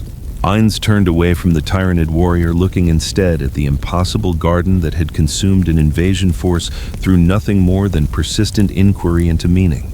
The Imperium builds on fear and faith, he continued. My people built on absolute loyalty. The Tyranids built on hunger. All strong foundations, all ultimately hollow because they cannot answer the question, why does this matter, without resorting to circular logic. And when something challenges that logic, when something asks that question persistently enough, the entire structure collapses. So what's the alternative? Lyra demanded, her fear transforming into something like anger. How do you build something that can withstand questions? How do you create meaning that doesn't collapse when examined? Ainz was silent for a long moment, watching the tranquil paradise built on the graves of certainty. I don't know, he admitted finally. But I think the first step is admitting that question matters more than any answer I could provide. The second step is being willing to continue asking it even when the answers terrify us. He began walking back toward the landing pod, Lyra following after a moment's hesitation. Behind them, the Tyranids remained motionless, their transformation complete and irreversible. They would guard this garden for however long they existed, no longer predators, but perhaps something more profound, living monuments to the power of questions that cannot be answered and should not be ignored. As Nomad's grace lifted from Eden IV's surface, leaving the impossible paradise behind, Lyra found Zurin standing at the observation port, watching the green world recede into the distance. That civilization you mentioned before, she said quietly. The one you said built itself on bringing everyone together regardless of species. You were talking about a dream, weren't you? Something you wished existed but knew didn't. Perhaps, Ainz replied. Or perhaps I was describing something I hoped might exist somewhere. A place where different peoples could coexist not through domination or consumption, but through genuine cooperation. Where strength came from diversity rather than uniformity. Where the question, why does this matter, could be answered with something other than, because we have always done it this way. That's a child's fantasy, Lyra said, but her tone suggested she wasn't entirely convinced of her own words. Yes, Ainz agreed. A child's fantasy, the same kind of fantasy that once imagined humans could walk among the stars. That thought there might be ways to survive other than eternal war. That believed mercy and strength were not mutually exclusive concepts. He turned to face her, his expression serious behind the illusion that made him appear human. Sometimes the most important things begin as fantasies that someone refuses to stop believing in. Eden IV was built by people who fantasized about creating paradise and died trying. What exists there now is not what they intended, but it proves that will and desire can reshape reality if applied with sufficient conviction. But they failed, Lyra protested. They died. Their paradise became something that consumes purpose itself. They failed to create what they intended, Ainz corrected, but they succeeded in creating something. And that something changed the course of an entire hive fleet invasion, changed it so completely that those Tyranids will never threaten another world. Isn't that worth something? Isn't that a kind of success, even if it wasn't the success they planned? Lyra had no answer to that. She returned to the bridge, leaving Zuran alone with his thoughts, and the fading green glow of a world that had asked the wrong questions and received answers that transformed monsters into contemplative guardians. Ainz remained at the viewport long after Eden IV disappeared from sight, thinking about Nazarick and the empire he had built there, thinking about the Imperium and its endless grinding war against entropy, thinking about Tempest and whether it truly existed or was merely another fantasy that someone refused to stop believing in, and thinking most of all about the difference between creating peace and creating silence, between ending suffering and ending meaning, between building paradise and building a garden where even predators learn to question their own nature. The line between those things was thin, perhaps too thin to navigate without error. But navigation required attempt, and attempt required faith that the destination was worth the risk of losing your way.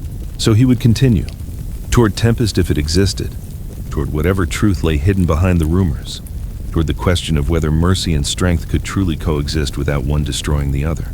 Behind him, unnoticed in the darkness between stars, something vast and patient tracked Nomad's grace. With attention that transcended normal predation, the Tyranid hive fleet that had lost a tendril to Eden IV's questions had not forgotten the anomaly, had not dismissed it as irrelevant. Instead, it was learning, adapting, not to consume the question but to answer it in ways that might allow consumption to continue regardless. Because while individual creatures could be transformed by philosophy, the hive mind itself operated on levels that transcended individual meaning. And it was beginning to understand that silence might be consumed just as readily as sound if only the proper adaptation could be achieved. In Nazarick Demiurge reviewed reports from the Silent Order's operations across the Arcturus Reach. Progress was measured and steady. Influence grew without drawing excessive attention. The infrastructure of mercy was being built with the same careful precision that had once built infrastructure of conquest. But he also reviewed reports of Tyranid activity in the region, specifically reports of organisms that behaved with unusual caution and what might be interpreted as deliberation. Changes in behavior patterns that suggested adaptation not toward greater aggression, but toward something else. Something the analysts couldn't quite categorize. "They're learning," he murmured to himself. The Tyranids are learning from what they encountered, not learning to fear it, learning to answer it. He made a note to increase surveillance in regions where Tyranid and Silent Order activities overlapped. If the hive mind was truly beginning to understand how to counter philosophical transformation with evolutionary response that represented a threat beyond standard military calculation. After all, an empire built on mercy was only sustainable if those you showed mercy to didn't evolve specifically to exploit that mercy. And the Tyranids were evolution's perfect answer to every question except one. What do you do when evolution itself becomes the problem rather than the solution? Demiurge did not yet have an answer to that question, but he knew someone who might, someone who had once transformed himself into silence because he understood that sometimes the greatest strength was knowing when to become nothing at all. He just had to hope that Ainz journey would lead to the answer before evolution found it first. In the space between worlds, moving through darkness with purpose that transcended navigation. Nomad's grace carried a god who no longer knew he was one toward a destination that might not exist. And in its wake, questions multiplied and spread like spores in fertile soil. Questions about mercy and meaning, about purpose and paradise, about whether the universe could be saved from suffering without losing everything that made existence worth enduring. The answers, if they existed at all, lay somewhere ahead in the darkness. And darkness Ainz had learned long ago was patient with those who traveled through it seeking light. The distress signal reached Nomad's grace, 3 days after departing Eden IV's impossible garden. It was not the usual cry for help that filled merchant frequencies, and no panicked voices, no desperate pleas for rescue from pirate raids or mechanical failures. This was something older, transmitted on wavelengths that predated the Imperium's current communication protocols. A signal from the age of technology, automated and eternal, broadcasting the same message into the void that it had likely been broadcasting for millennia. Warning. Biological contamination event in progress. All vessels are advised to maintain minimum safe distance of 10 astronomical units. This system is under Mechanicus Quarantine Protocol Ultima. Approach is forbidden by order of the Fabricator General. This message repeats. Rax pulled up the stellar cartography, his augmented eye tracing the signal's origin to a system that appeared in Imperial records as nothing more than a navigational hazard, a red giant star surrounded by the debris of worlds that had been systematically dismantled for raw materials during humanity's golden age. According to every database accessible, the system had been stripped clean 8,000 years ago. Whatever warranted quarantine should have been consumed by stellar expansion or drifted into deep space by now. But Lyra was already running deeper scans, her merchant's instinct recognizing something that made her hands shake slightly on the control interface. The quarantine beacon remained powered after 8 millennia. Something was maintaining it, and things that survived Mechanicus extermination protocols were things that should not exist at all. Zoran stood at the viewport, his reflection barely visible against the star field beyond.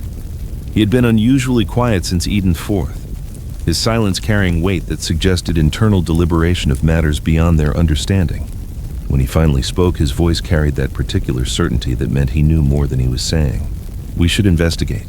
The objection came immediately and forcefully. Quarantine protocols existed for reasons, usually very good reasons, involving things that killed entire populations. But Zurin's logic was undeniable. What kind of biological contamination survived in vacuum where nothing lived? What organism persisted in a dead system for 8,000 years without food, without atmosphere, without anything to sustain conventional life? Valen's long-range sensor data provided answers no one wanted. Multiple biosignatures moving through the debris fields, huge, bigger than their ship, possibly bigger than Imperial cruisers, moving through vacuum like swimmers through water. The debate was brief and inevitable. If something was breaking out of an 8,000-year quarantine running, might only delay the inevitable. Zoran offered to investigate alone, but Lyra made the merchant's calculation: if the threat was real enough to warrant eternal quarantine, ignorance would not protect them. Better to see what kills you than die later wondering what it was. Nomad's Grace adjusted course, turning away from profitable trade routes toward a system that should have been empty.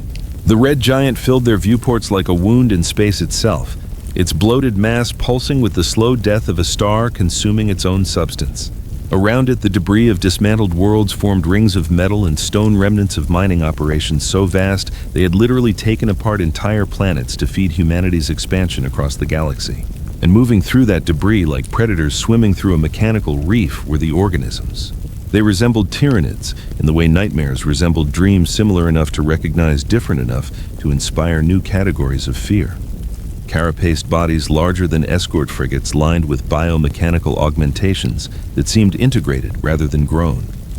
Multiple limbs transitioning seamlessly from organic chitin to metallic prosthetics, sensor organs glowing with colors that should not exist in normal space.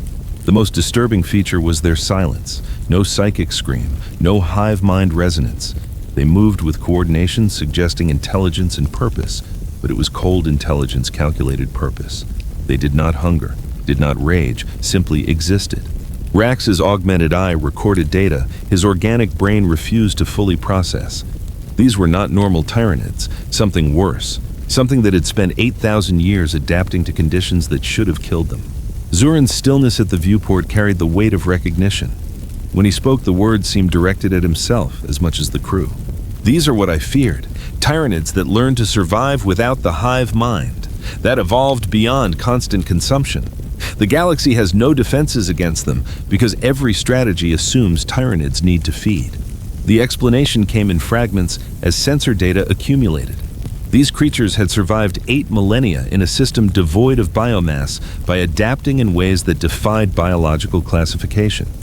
They had integrated mining platform technology into their biology, learned to extract energy directly from stellar radiation, transformed from organisms that consumed to organisms that synthesized. A tyrannid invasion could be stopped by denying resources, by evacuation, by destruction of ships before planetfall. But these things did not need to invade, did not need to feed. They simply existed, and existence itself was enough for them to spread and multiply and transform whatever they encountered. The philosophical implications were interrupted by immediate tactical concerns. The creatures changed behavior patterns. As one with perfect synchronization suggesting shared purpose without shared consciousness, they turned to face Nomad's Grace. Hundreds of sensor organs focused on the small merchant vessel with clinical attention. Then they began surrounding the ship, not attacking, not even approaching aggressively, creating a sphere of living metal that cut off escape vectors while maintaining enough distance that their actions could not be interpreted as immediately hostile. Zoran moved toward the airlock with calm that suggested scheduled appointment rather than potential death. Lyra's protest was instinctive and desperate, but he pulled free gently, his certainty absolute. They need to understand what I am more than they need to eliminate a threat. And I need to understand them before determining whether they can be reasoned with or must be destroyed. The airlock cycled. Zoran Vey stepped into vacuum. An Ainz Ooal gown, finally free of the need to maintain mortal disguise in an environment where humanity could not survive, allowed his true form to manifest.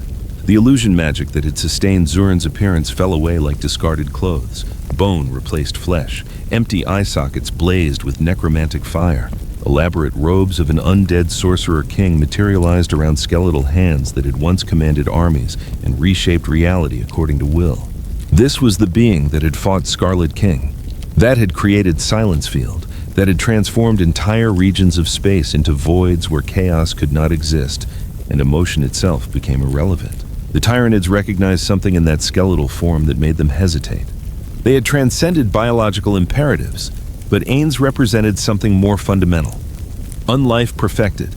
Existence without metabolism, consciousness without sustenance, power without hunger. He was what they had been trying to become for 8,000 years, achieved through magic and mathematics rather than evolution and adaptation. The largest creature drifted closer, its multiple appendages spreading in gesture that might have been submission or acknowledgement. Biomechanical organs serving as communication arrays activated, transmitting on frequencies human equipment could barely detect. But Ainz's enhanced senses parsed with perfect clarity. The message was not words, it was mathematics, pure information encoded beyond language. Concepts expressed as equations, philosophy transmitted as theorems, questions posed as problems seeking solutions. And Ainz, who had been a salaryman forced to master game mechanics through necessity, who had become a god through accident and maintained godhood through calculation, Ainz understood. The creatures were asking a question they had been asking for 8,000 years, seeking answer from anything intelligent enough to provide one. Why should we exist? It was the same question Eden IV had asked the original Tyranids, the same question that had transformed predators into contemplative guardians. But these creatures had been isolated before that transformation could complete. They had evolved in a direction that removed hunger without replacing it with purpose. They existed perfectly efficiently without need or desire, and that existence had become unbearable precisely because it was so perfect. They had everything required for survival and nothing to survive for. They were evolution's answer to the problem of existence, but the answer had proven to be another question. What comes after survival is guaranteed. Ainz floated in vacuum surrounded by organisms that could tear him apart despite his power, and felt something unexpected pierce through the emotional suppression governing his undead nature. Not pity, not fear, recognition of shared curse. He too existed perfectly, had everything needed for survival, had transcended weaknesses of flesh and mortality, and in achieving that perfection had lost the context that made existence meaningful rather than merely possible. His response came through magical means that mimicked their mathematical communication. No easy answer, no false comfort, only the truth he had learned through his own journey from power to purposelessness and back towards something resembling meaning. Meaning cannot be calculated, it must be chosen. The choice must be made repeatedly, constantly, in every moment, or existence becomes indistinguishable from non-existence, even when function continues. The creatures processed this with thoroughness of organisms that had spent millennia contemplating such matters. Their bioluminescence pulsed in patterns suggesting debate or calculation of probabilities. Then they did something that should have been impossible for beings that had transcended emotion and hunger. They withdrew, not fleeing or attacking, simply choosing to move away, to return to their endless orbit of the dead star, to continue their 8,000-year meditation on existence without purpose. But before departing completely, the largest creature transmitted one final message. Not a question this time, but a statement. A gift, perhaps, or a warning. We have survived 8,000 years by removing need. You have survived by removing emotion. But survival without either need or emotion is not life. It is merely persistence, and persistence without meaning is indistinguishable from death that happens to move. Then they were gone, disappearing into debris fields like ghosts of evolution's darkest achievement. Ainz floated alone in vacuum, those words echoing in consciousness that had no need to breathe or beat or live in any conventional sense. The creatures had seen through his perfection to hollowness beneath, had recognized in him what they had become, existence without justification, power without purpose, eternity without reason to endure it. He returned to Nomad's grace in human form, the illusion of Zurin Vey snapping back into place as he re-entered the airlock. The crew's expressions ranged from shock to terror to confusion. Their questions came in rapid succession, demanding explanation for sensor readings that suggested he had disappeared entirely, for the creature's inexplicable departure, for everything that had just transpired beyond their understanding.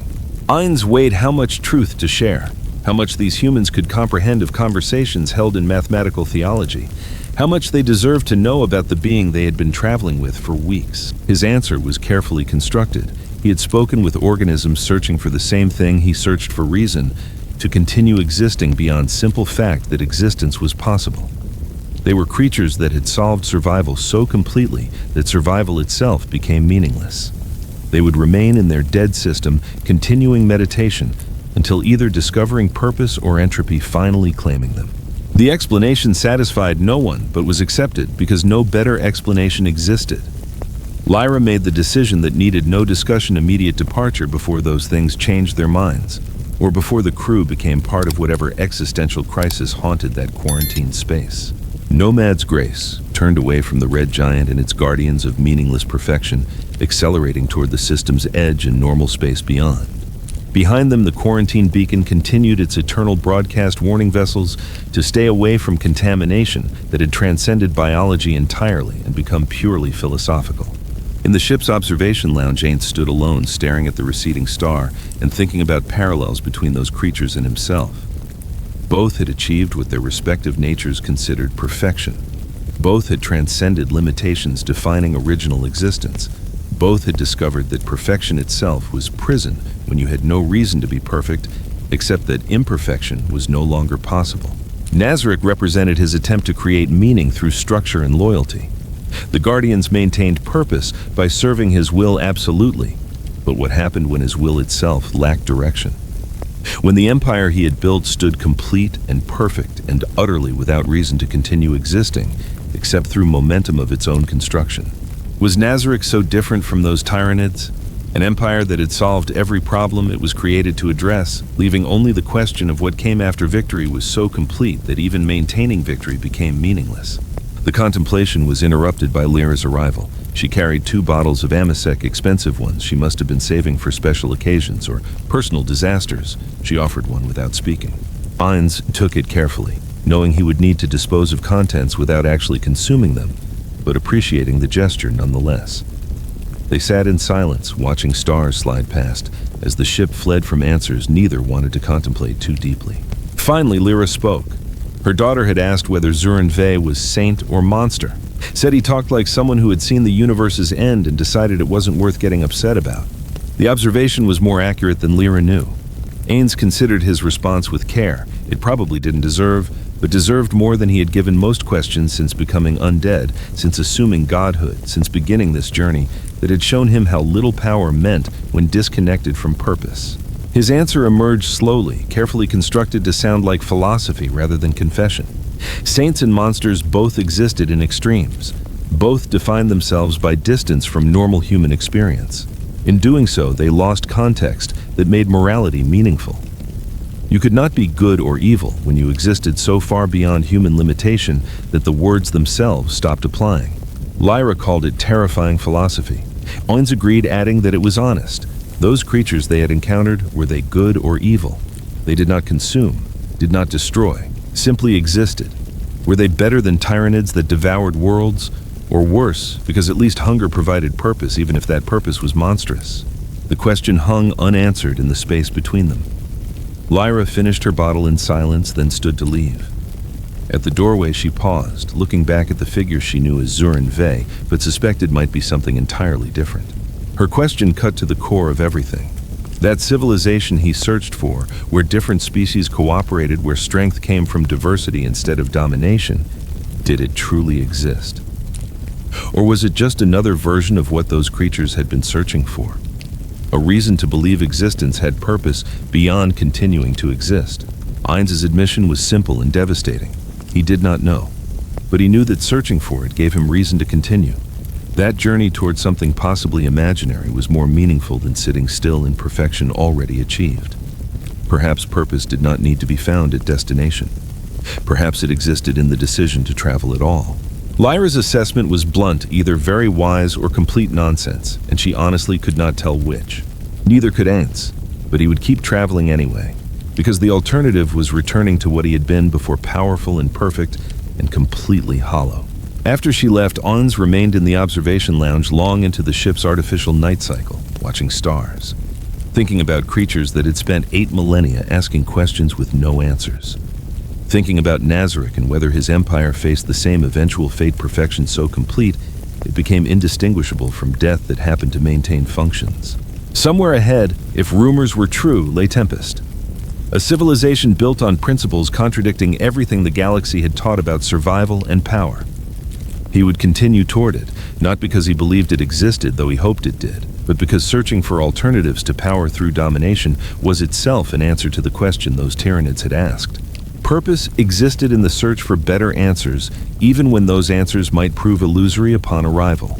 It was not satisfying philosophy, not complete answer to existence's fundamental questions, but it was a beginning.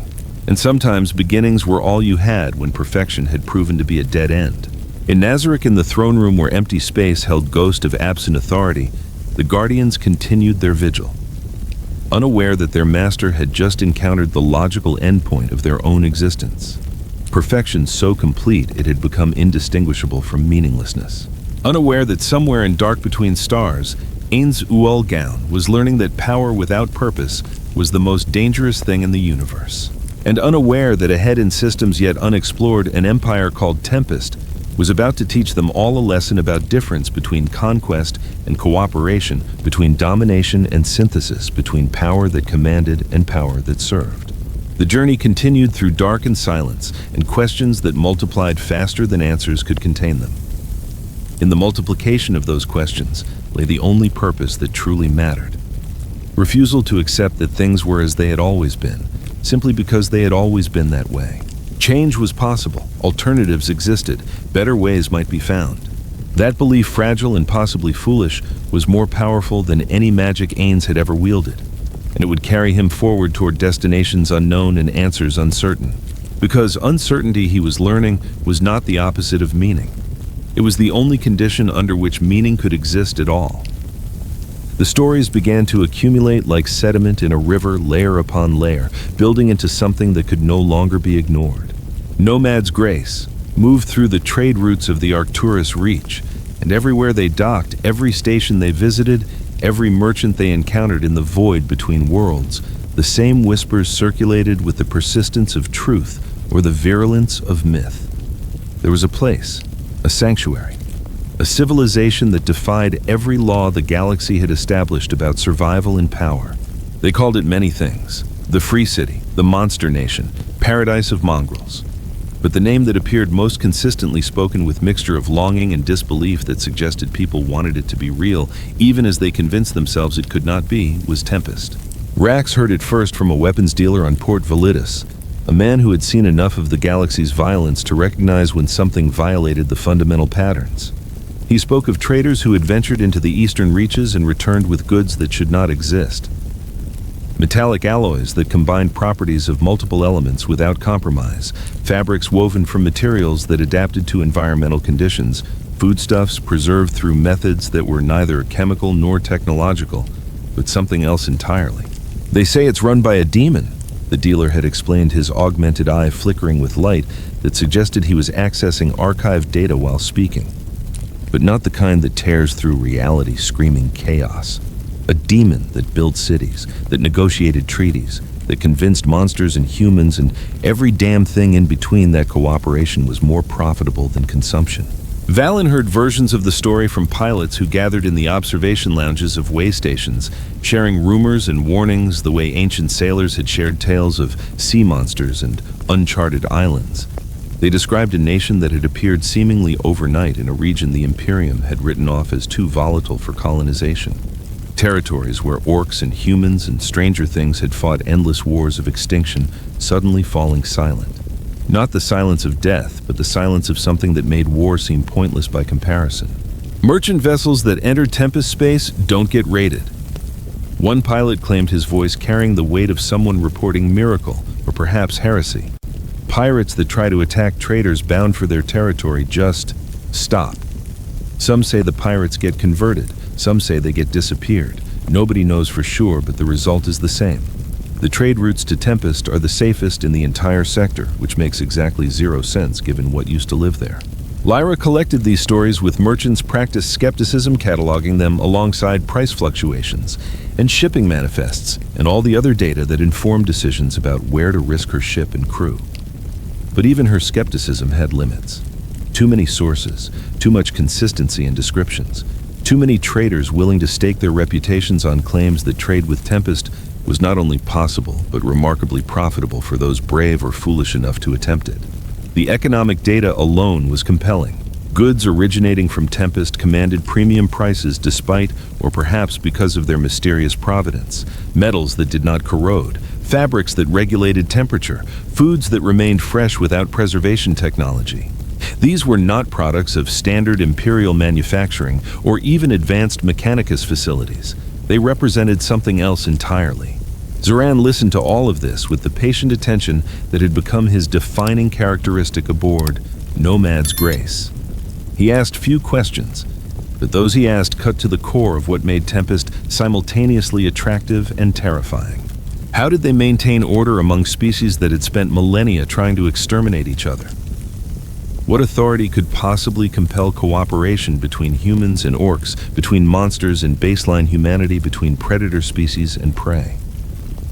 What force was powerful enough to override genetic imperatives and cultural hatred so deep they predated recorded history? The answers, when they came, were frustratingly vague. Some credited the demon lord who supposedly ruled Tempest with power that transcended conventional understanding. Some spoke of laws so strict that violation meant immediate execution regardless of species or status. Others suggested that Tempest had discovered something, a technology, a philosophy, a method of social organization that made diversity strength rather than weakness. But beneath all these explanations ran a common thread that Zoran recognized because he had built something similar in Nazareth. Tempest functioned not through fear or force alone, but through something that resembled genuine social contract. The different species that comprised it had apparently decided that cooperation served their interests better than competition. That survival was easier when achieved collectively rather than individually. That strength could be multiplied rather than divided when properly organized. It should not work, could not work. The galaxy had 10,000 years of empirical evidence proving that such arrangements were unstable at best and catastrophically destructive at worst. Every attempt to build multi-species civilizations ended in betrayal, genocide, or conquest by whichever faction proved strongest. The Imperium itself was built on the understanding that humans could only survive by dominating or exterminating everything else. Yet Tempest apparently existed. And if it truly functioned as described, then it represented a fundamental challenge to everything the Imperium believed about power and survival. The conversation that crystallized all these fragmentary reports into decision occurred in Nomad's Grace common room, where the crew gathered during off-shifts to share meals and rumors and the small comforts that made life in the void bearable. Lyra had spread star charts across the table, marking known trade routes and annotating them with data about profitability risk factors and reported Tempest sightings. "This is madness," she said, though her tone suggested she was trying to convince herself as much as the others. "We have profitable routes, established contracts, known risks. Why would we deliberately venture into unknown territory chasing stories that sound more like fairy tales than actual intelligence?" Rax leaned back in his seat, his augmented eye projecting holographic overlays onto Lyra's charts that showed alternate perspectives. Because the potential profit is substantial. If even half these stories are true, establishing trade relationship with Tempest could set us up for years, maybe permanently. And if the stories are false, Lyra countered, if we arrive and find nothing but war zones and the bones of ships that came before us, then we leave and return to what we were doing before, Valen said, with the pragmatism of someone who had survived by knowing when to advance and when to retreat. We're not committing to anything except investigation. If Tempest doesn't exist or proves too dangerous, we have enough fuel and supplies to return to established routes. Kira, who had been listening from the corner where she pretended not to be included in adult conversations, spoke with the directness of childhood. But if it is real, if there really is a place where everyone can live together, wouldn't that be worth seeing? Even if it's dangerous. The question silenced the table because it cut through all the practical calculations and forced confrontation with deeper motivations. Why did any of them want to believe Tempest existed? What hole in their understanding of the universe did it promise to fill? Zoran had been quiet throughout the discussion, but now he spoke, his voice carrying that weight which indicated words chosen with precision and intent. Paradise, he said, is dangerous precisely because humans need to believe it exists. When life becomes sufficiently harsh, sufficiently meaningless, the mind creates fantasies of places where suffering ends and justice prevails. These fantasies serve important psychological functions. They provide hope, motivation, reason to continue through hardship. But they also make people vulnerable to exploitation by those who promise what cannot be delivered. He paused, looking at each of them in turn before continuing.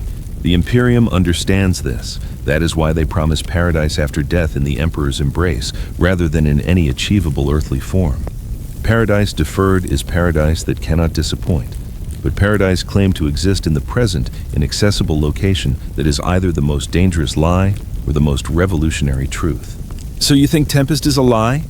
Lyra said, her voice flat with disappointment she had not realized she was feeling. I think Tempest is a question that demands investigation regardless of the answer, Zoran replied. If it is a lie, we need to understand why so many believe it and who benefits from that belief, if it is truth. If there truly exists a civilization that has solved the fundamental problem of multi-species coexistence, then we need to understand how before the Imperium destroys it for threatening their monopoly on defining what is possible. The logic was unassailable. The Imperium did not tolerate alternatives to its vision of human destiny. If Tempest existed and functioned as described, it represented existential threat to imperial ideology. The Inquisition would not investigate such a place, they would obliterate it, and everyone who had witnessed it, to ensure no dangerous ideas could spread. Which meant that if Tempest was real, and if they wanted to learn from it, they needed to reach it before imperial authorities decided it needed to be forgotten. Lyra made the decision with the mixture of fear and excitement that accompanied every choice to deviate from known paths. They would alter course. They would venture into the regions where Tempest was rumored to exist. They would see for themselves whether paradise was possible or merely another dream that dissolved when examined too closely. The journey toward Tempest required 3 weeks of travel through increasingly uncertain space. They passed through regions marked as dangerous on Imperial Chart's territories, where warp routes became unreliable and communication with established stations grew intermittent. These were the frontier regions where the Imperium's grip weakened and older stranger patterns of life reasserted themselves.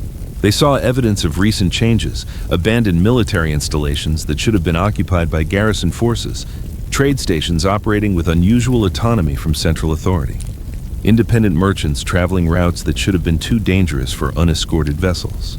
Something had changed in this region. Some force or influence was operating according to rules that diverged from imperial norms. Whether that force was Tempest or something else remained unclear, but its effects were undeniable.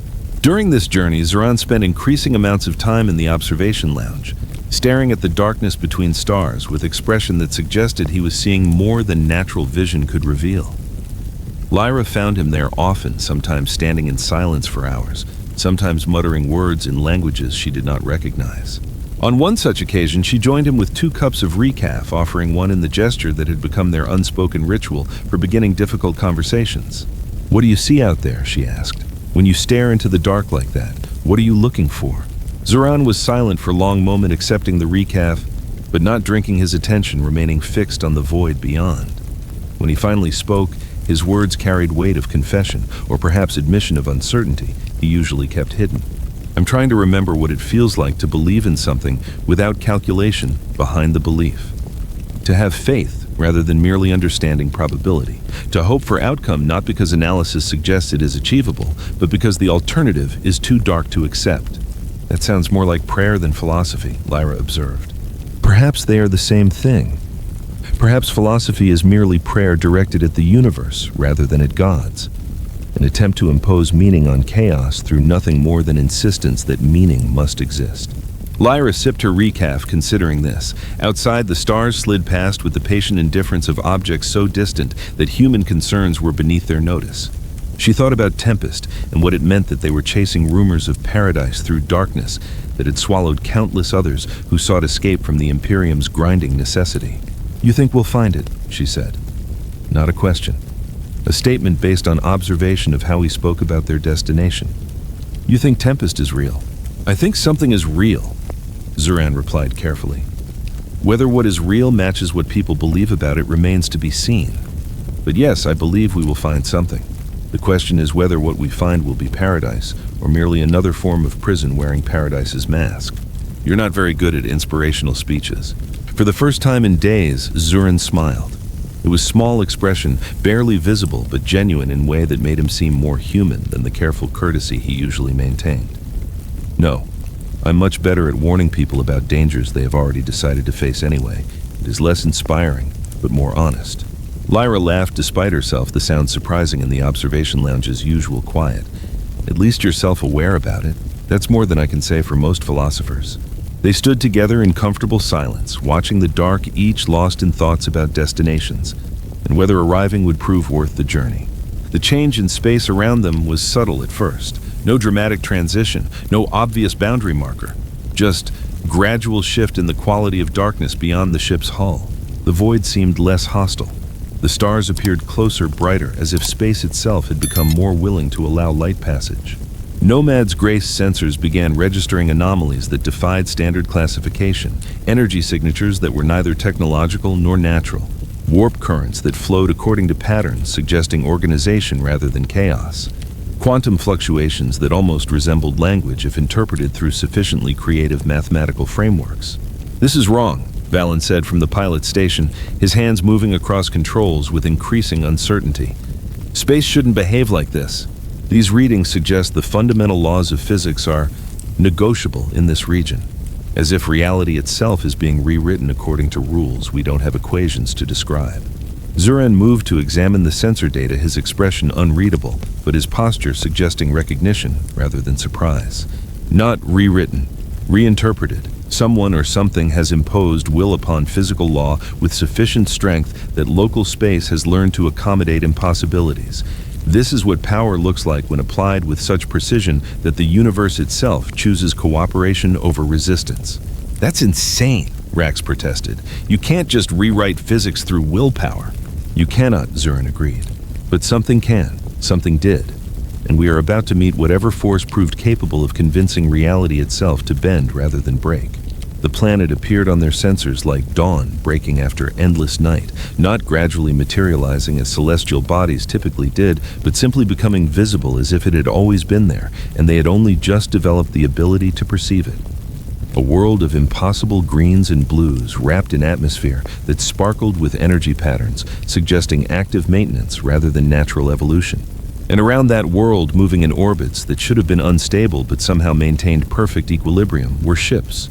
Dozens of them, hundreds perhaps, vessels of every configuration and origin, human designs alongside orc construction, alongside shapes that matched no known species' aesthetic preferences. They were not fighting, not even maintaining defensive postures.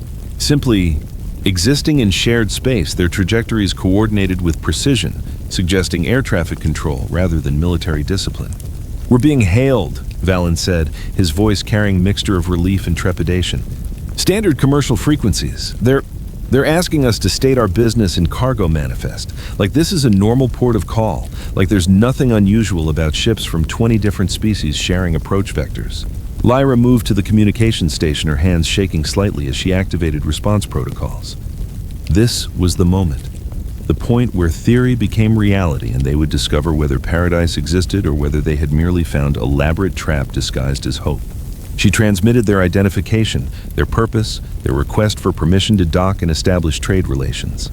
The response came within moments, delivered in flawless Imperial Gothic by voice that sounded human, but carried harmonics suggesting synthetic augmentation, or perhaps something that had learned to mimic human speech through study rather than nature. "Welcome to Tempest Nomad's Grace. You are cleared for approach vector 73 Alpha. Please maintain standard traffic patterns and prepare for customs inspection upon docking. We look forward to establishing mutually beneficial commercial relationship." It was the most normal, the most boring, the most absolutely revolutionary statement Lyra had ever received. No threats, no demands for tithes or loyalty oaths, no warnings about heresy or requests for proof of imperial citizenship. Just standard commercial protocol delivered with courtesy that suggested they had dealt with countless merchant vessels before and expected to deal with countless more. "They think we're normal traders," Kira whispered from the doorway where she had been watching, despite orders to remain in quarters during potentially dangerous operations. "They're not suspicious, they're not afraid, they just welcome us." It was truth that carried implications none of them had fully anticipated. Tempest did not merely exist, it functioned. It maintained trade relations. It had established protocols for dealing with unknown vessels that treated commerce as normal rather than exceptional occurrence. This was not embattled sanctuary clinging to survival against overwhelming odds. This was civilization that had achieved stability sufficient to treat the arrival of foreign merchants as routine administrative matter. Nomad's Grace began its approach following vectors provided by traffic control, passing close enough to other vessels to see details that confirmed their sensors had not been deceiving them. Orc ships flying in formation with human merchants, vessels that appeared to be grown rather than built, moving alongside craft of obvious mechanical construction. A civilization that had not merely tolerated diversity but had integrated it into basic operational procedures. Zoran stood at the viewport watching this impossible ballet of cooperative navigation and allowed himself to feel something he had thought lost forever. Not certainty, not even conviction, but the faintest glimmer of possibility that things did not have to be as they had always been, that alternatives existed, that the universe contained spaces where power could serve rather than dominate.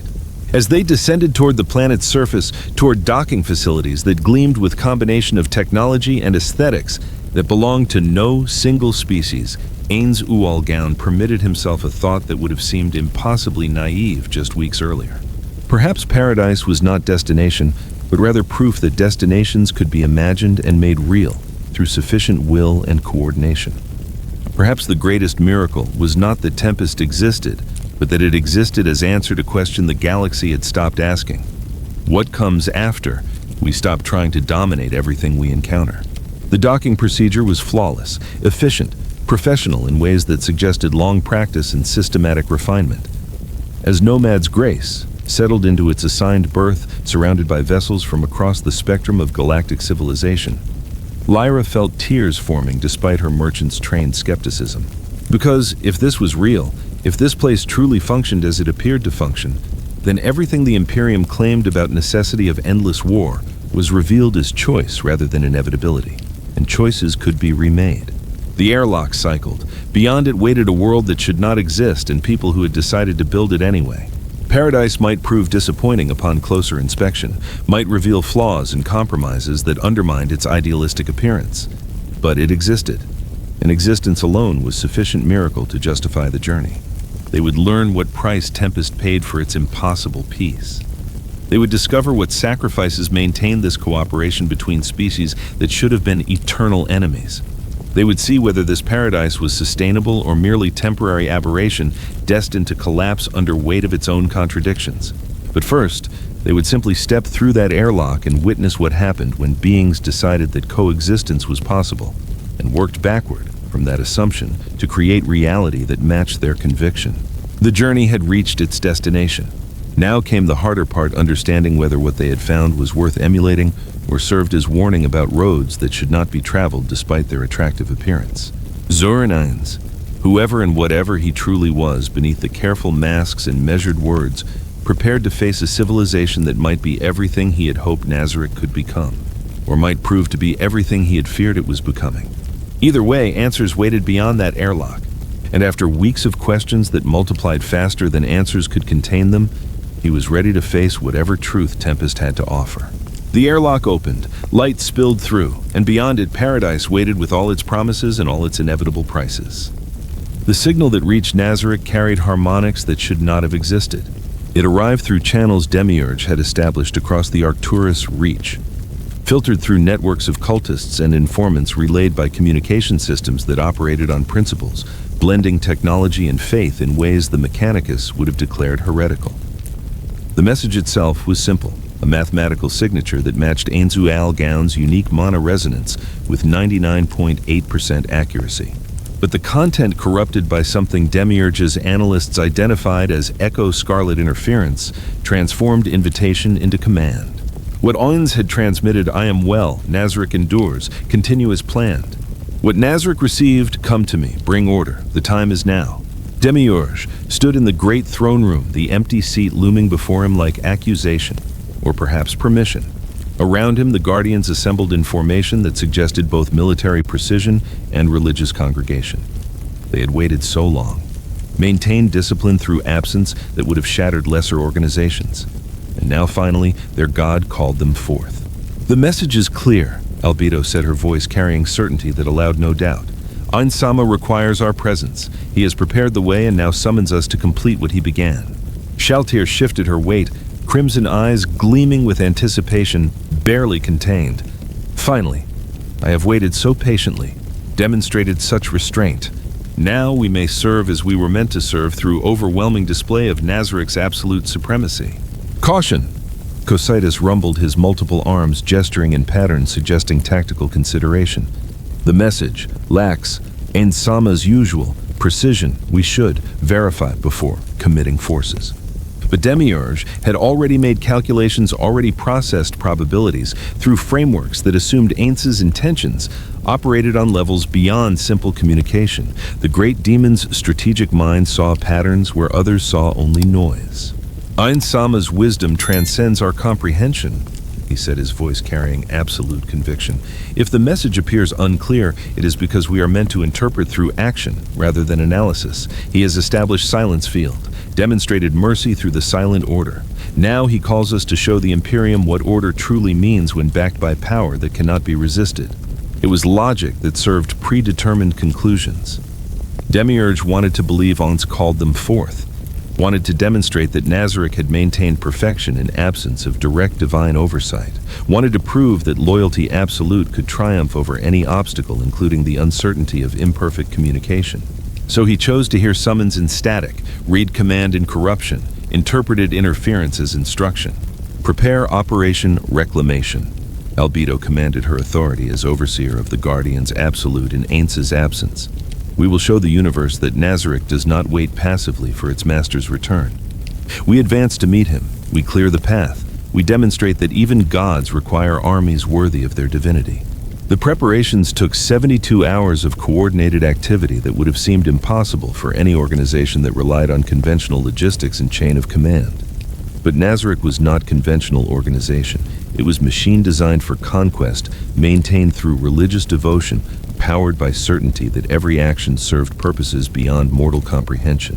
Shaltair would lead the vanguard. Her blood frenzy barely contained her true vampire powers, unleashed without the limitations Ainz usually imposed. She would be accompanied by elite undead forces creatures that had not tasted battle since the conquest of territories surrounding Silence Field. Cocytus would command ground forces, his warriors' discipline ensuring that overwhelming power would be applied with precision rather than mere brutality. His legions included frost constructs and insectoid warriors, creatures bred for environments ranging from void combat to urban pacification. Aura and Mare would maintain the energy corridor, establishing stable passage through Silence Field's weakening boundaries, creating highway of reinforced reality through which Nazarik's might could flow unimpeded. Demiurge would coordinate from the throne room, his strategic genius, ensuring that every element moved in harmony with every other. That power, absolute, was applied with efficiency, absolute. And Albedo would accompany the fleet's core, her role both symbolic and tactical.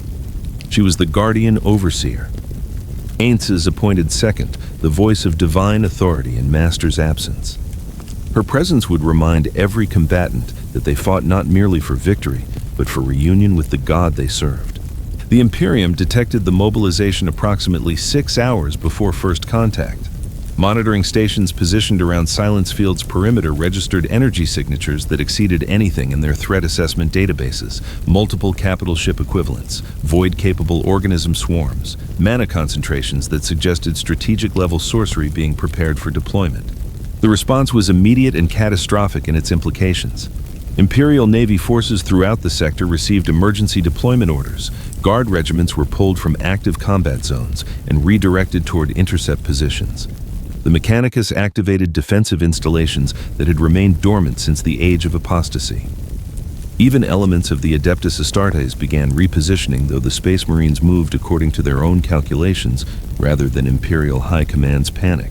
Lord Admiral Vorskin, commanding officer of Battlefleet Arcturus, reviewed tactical displays that showed force disposition and felt something he had not experienced in 40 years of service: genuine existential dread. The entities emerging from Silence Field were not merely powerful. They were power given form, approaching with deliberation that suggested absolute confidence in their ability to overcome any resistance. They are not raiding, his tactical officer reported, voice tight with suppressed fear. Movement patterns suggest territorial expansion, full-scale invasion force, no screening elements, no scouts, just everything. As if they expect no resistance capable of forcing them to maintain defensive postures. Estimated casualties if we engage, Vorskin asked, though he already knew the answer would be unacceptable. Total, complete. We would inflict damage, certainly, but ultimate outcome is not in question. These are entities that fought warp itself and won.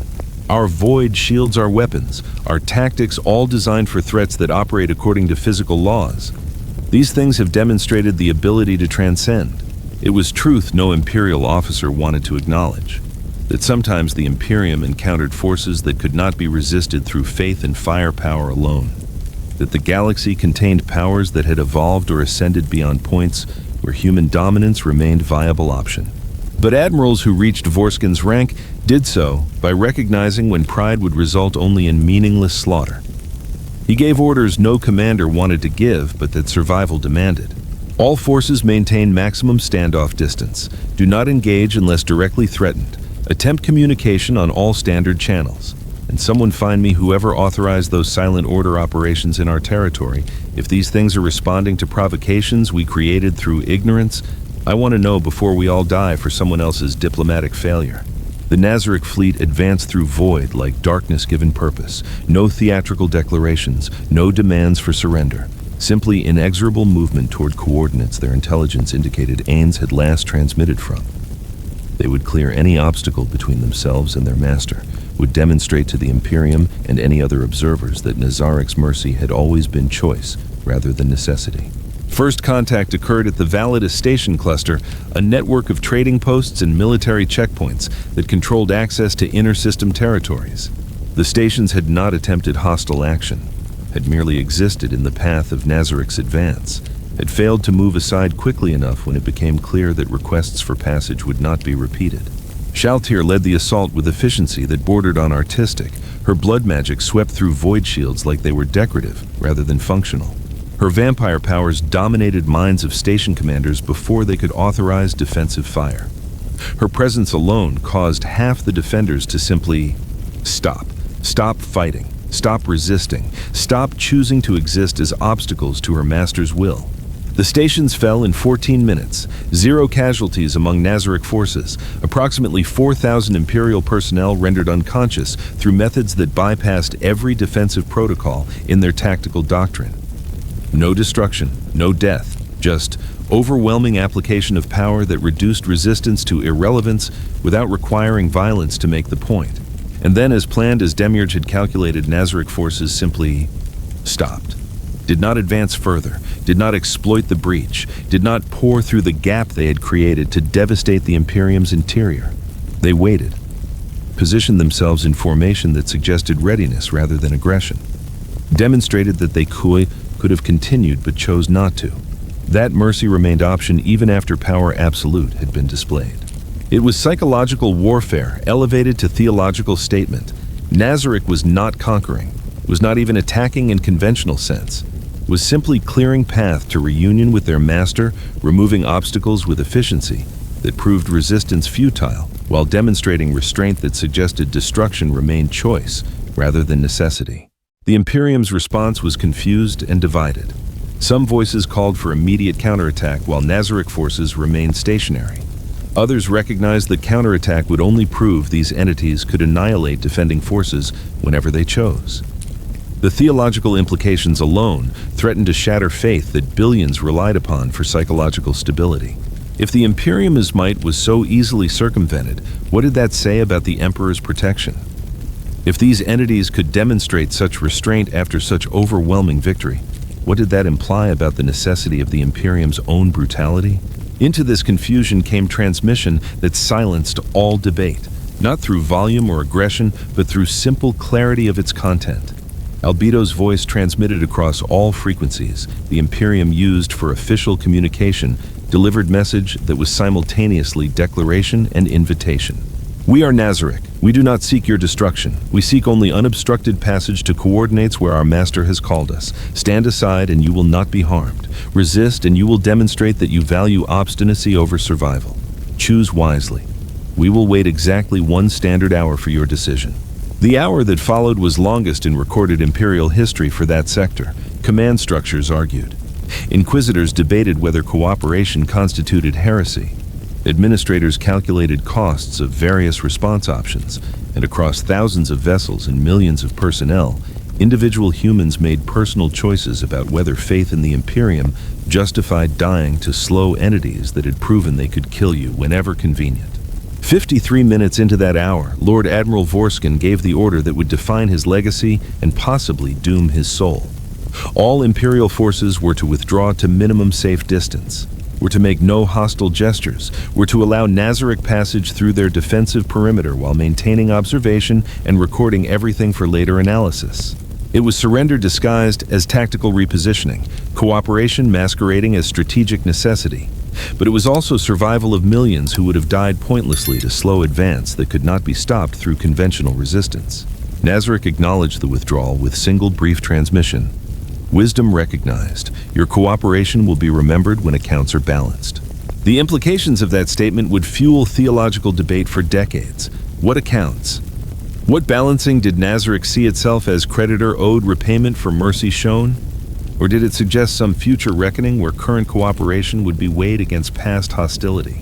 The fleet continued its advance, moving deeper into territories the Imperium had controlled for millennia, passing through defense grids that could have delayed but not stopped them, leaving behind populations who now knew with absolute certainty that their protection depended on entities stronger than their protectors choosing not to exercise that strength. Aboard the flagship, Albedo stood before tactical displays showing their projected course, watching the path clear before them as the Imperium's forces withdrew like tide receding before greater force.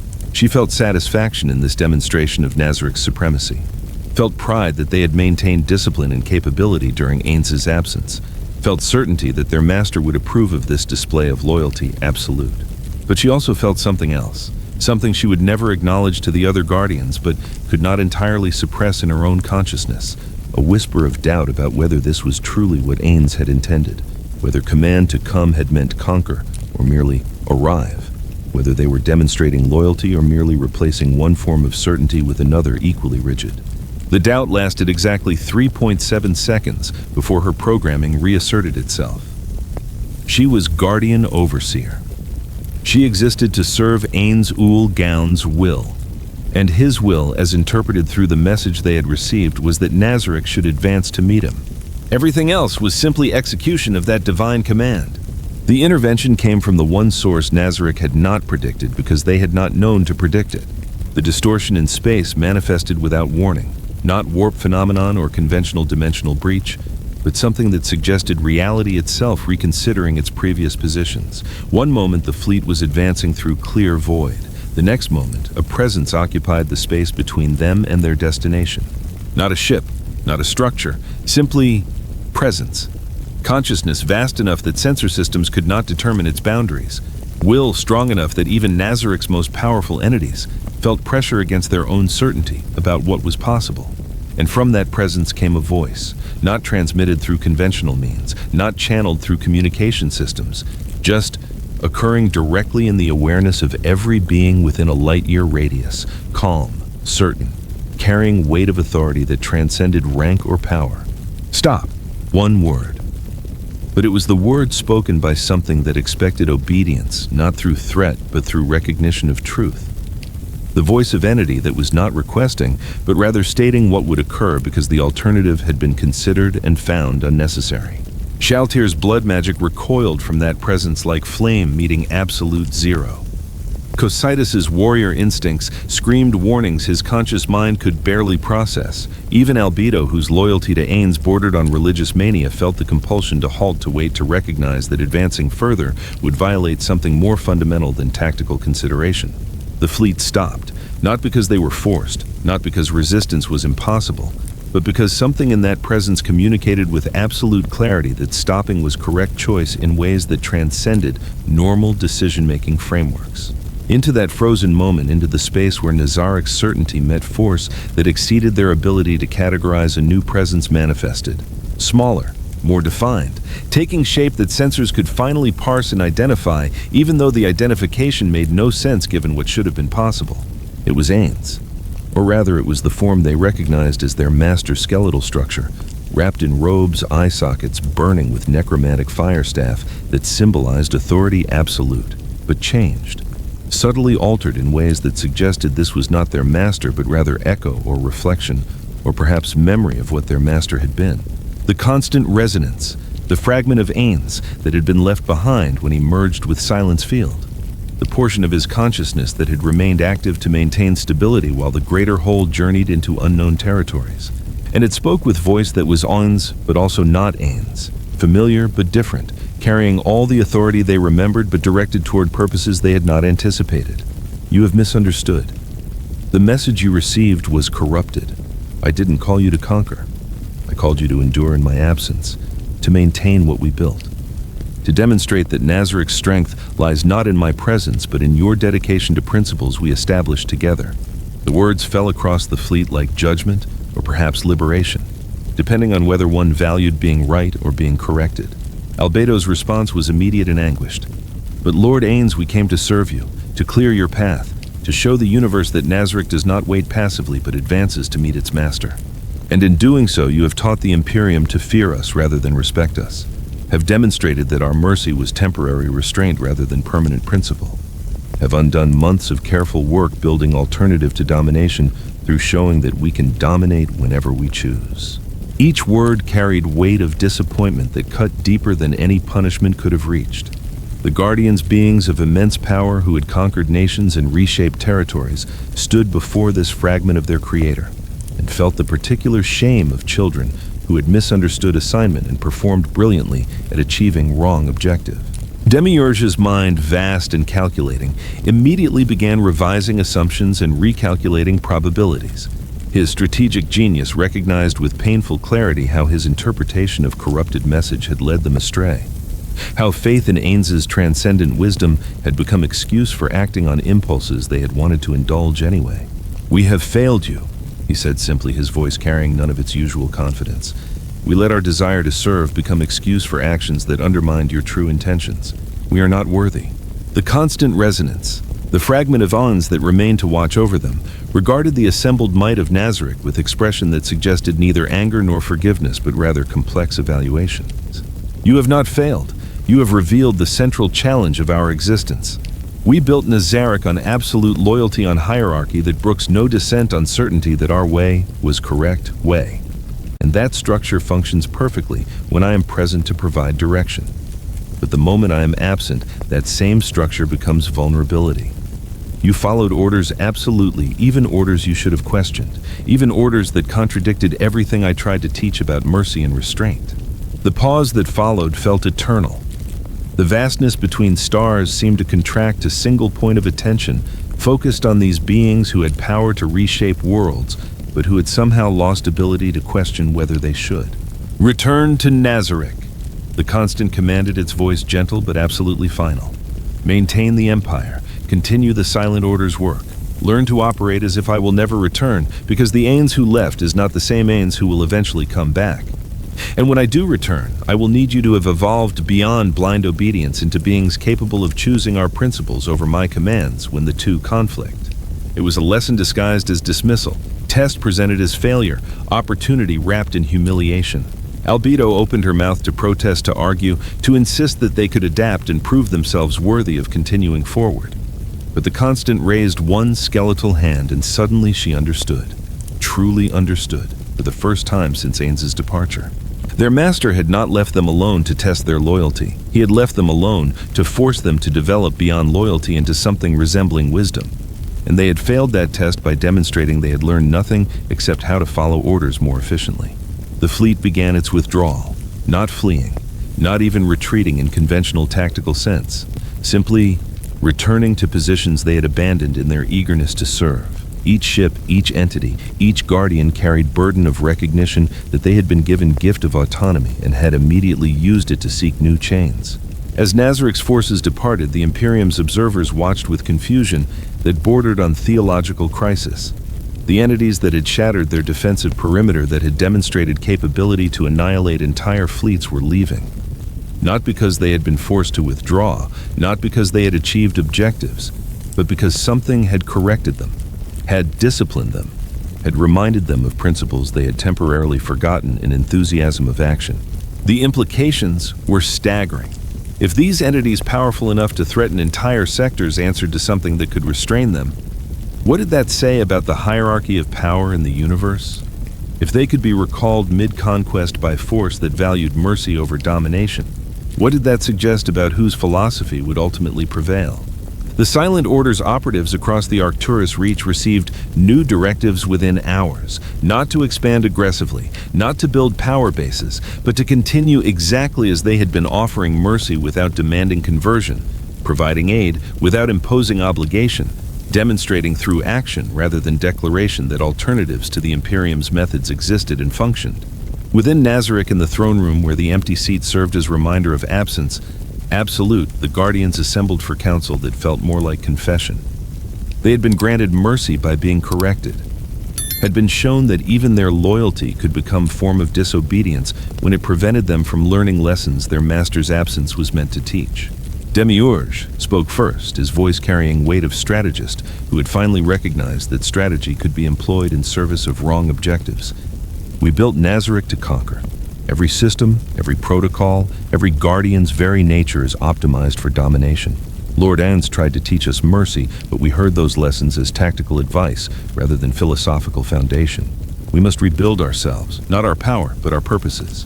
Albedo, who had pushed hardest for aggressive action, who had wanted most desperately to prove Nazarick's superiority, nodded slowly. He left us, not because we were perfected, but because we needed to be tested. And we have learned that passing the test requires something we were never designed to develop: the ability to question whether what we can do is what we should do. Cositus, whose warrior's heart understood discipline, spoke with unusual eloquence. We must learn that strength exists not to dominate, but to protect, even when protection means restraint. Shaltir, blood-mad vampire, who had been ready to paint void with destruction, whispered words that cost her pride deeply to admit. I wanted to kill because I am killer, not because killing served Lord Ainz's aims. I must become something different, something that can choose mercy even when violence is easier. It was beginning of transformation that would take centuries to complete. The recognition that power without wisdom was not strength, but vulnerability. That loyalty without understanding was not virtue, but potential vice. That serving their master perfectly required them to become capable of disagreeing with him when necessary. The lesson had cost them humiliation before the Imperium had required correction.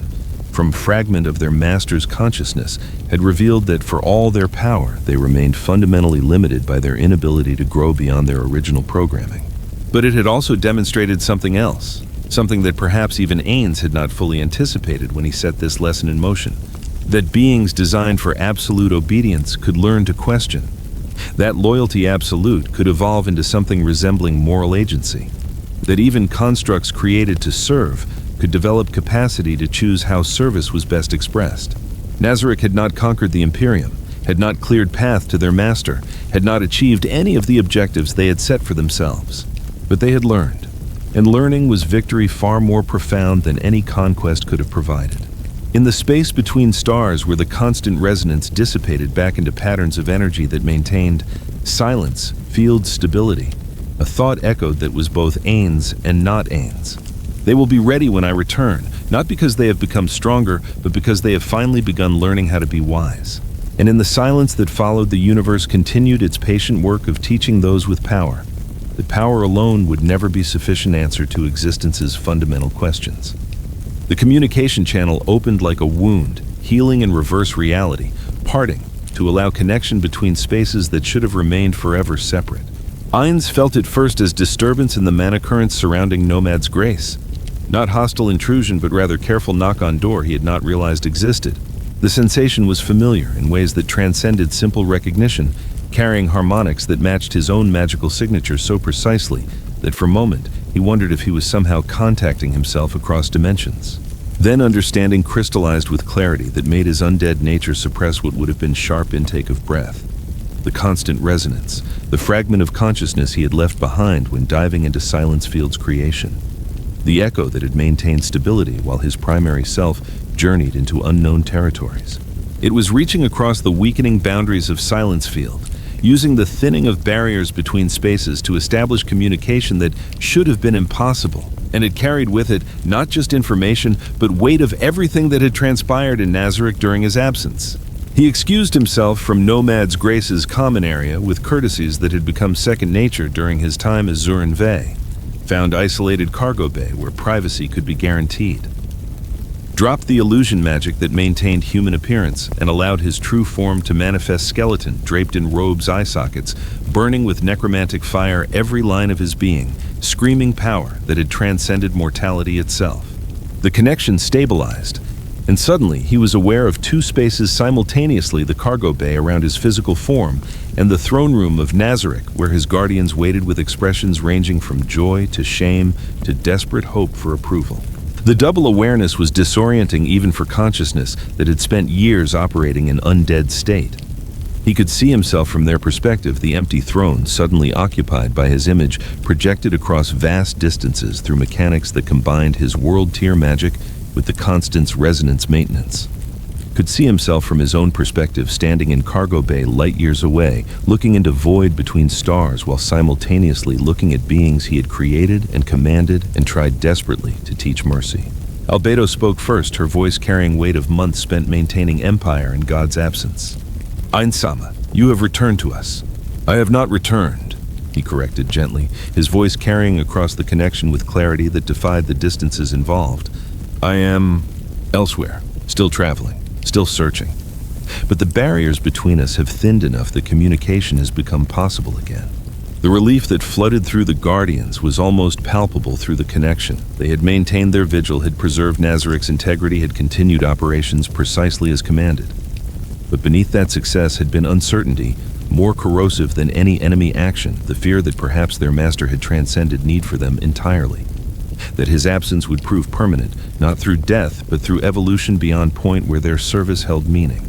We have much to report, Lord Ainz, Demiurge said, his voice carrying unusual hesitation.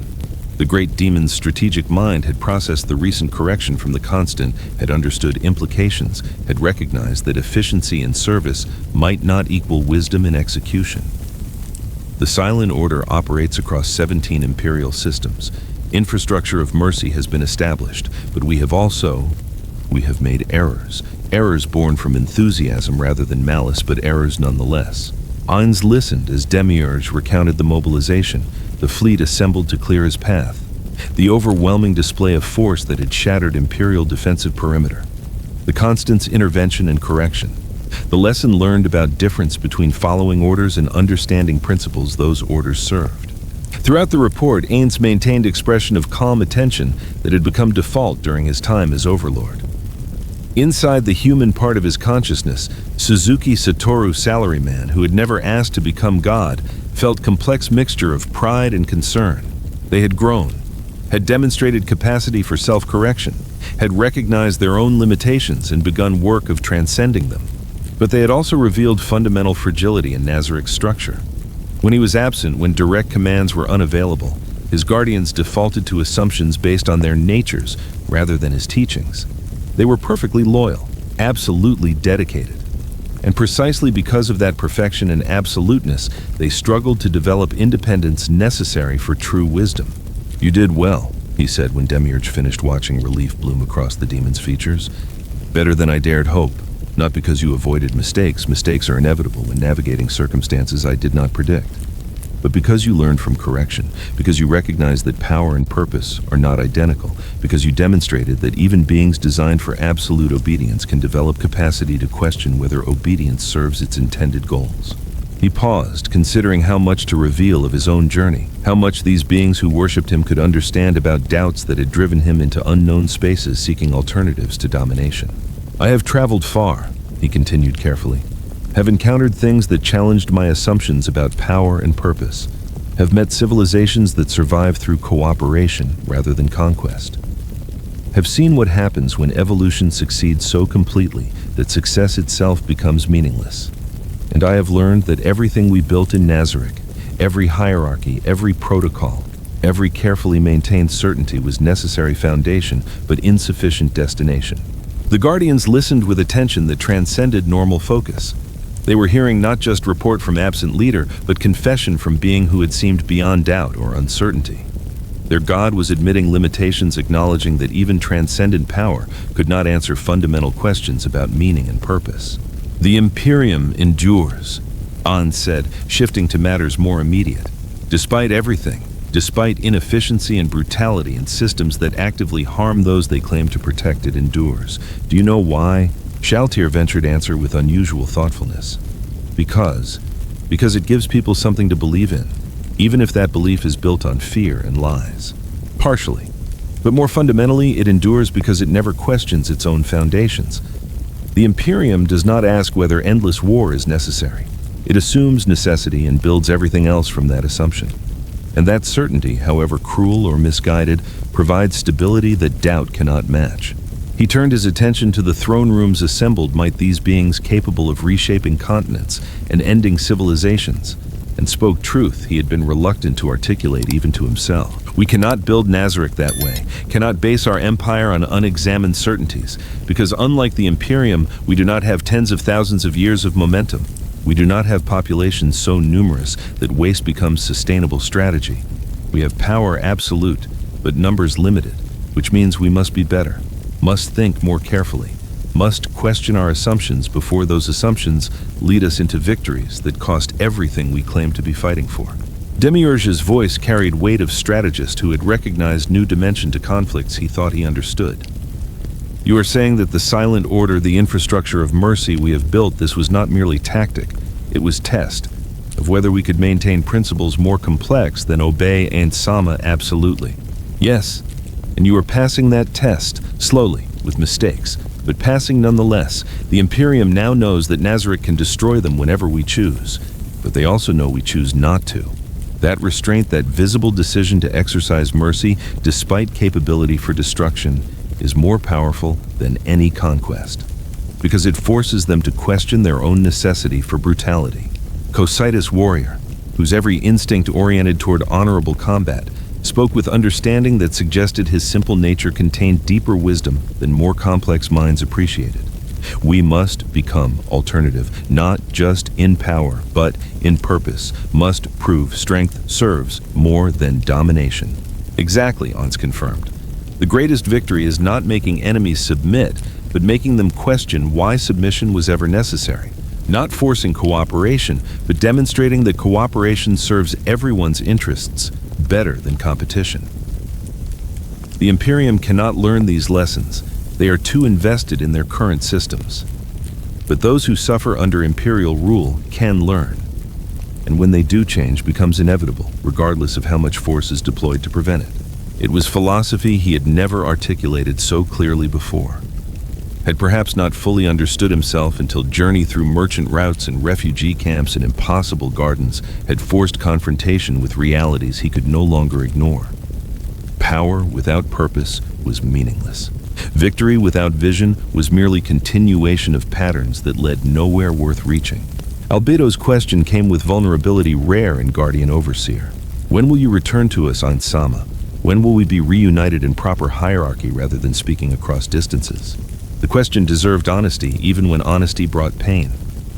I don't know. There is something ahead, a place called Tempest, civilization that supposedly achieved what we are attempting, genuine cooperation between species that should be eternal enemies.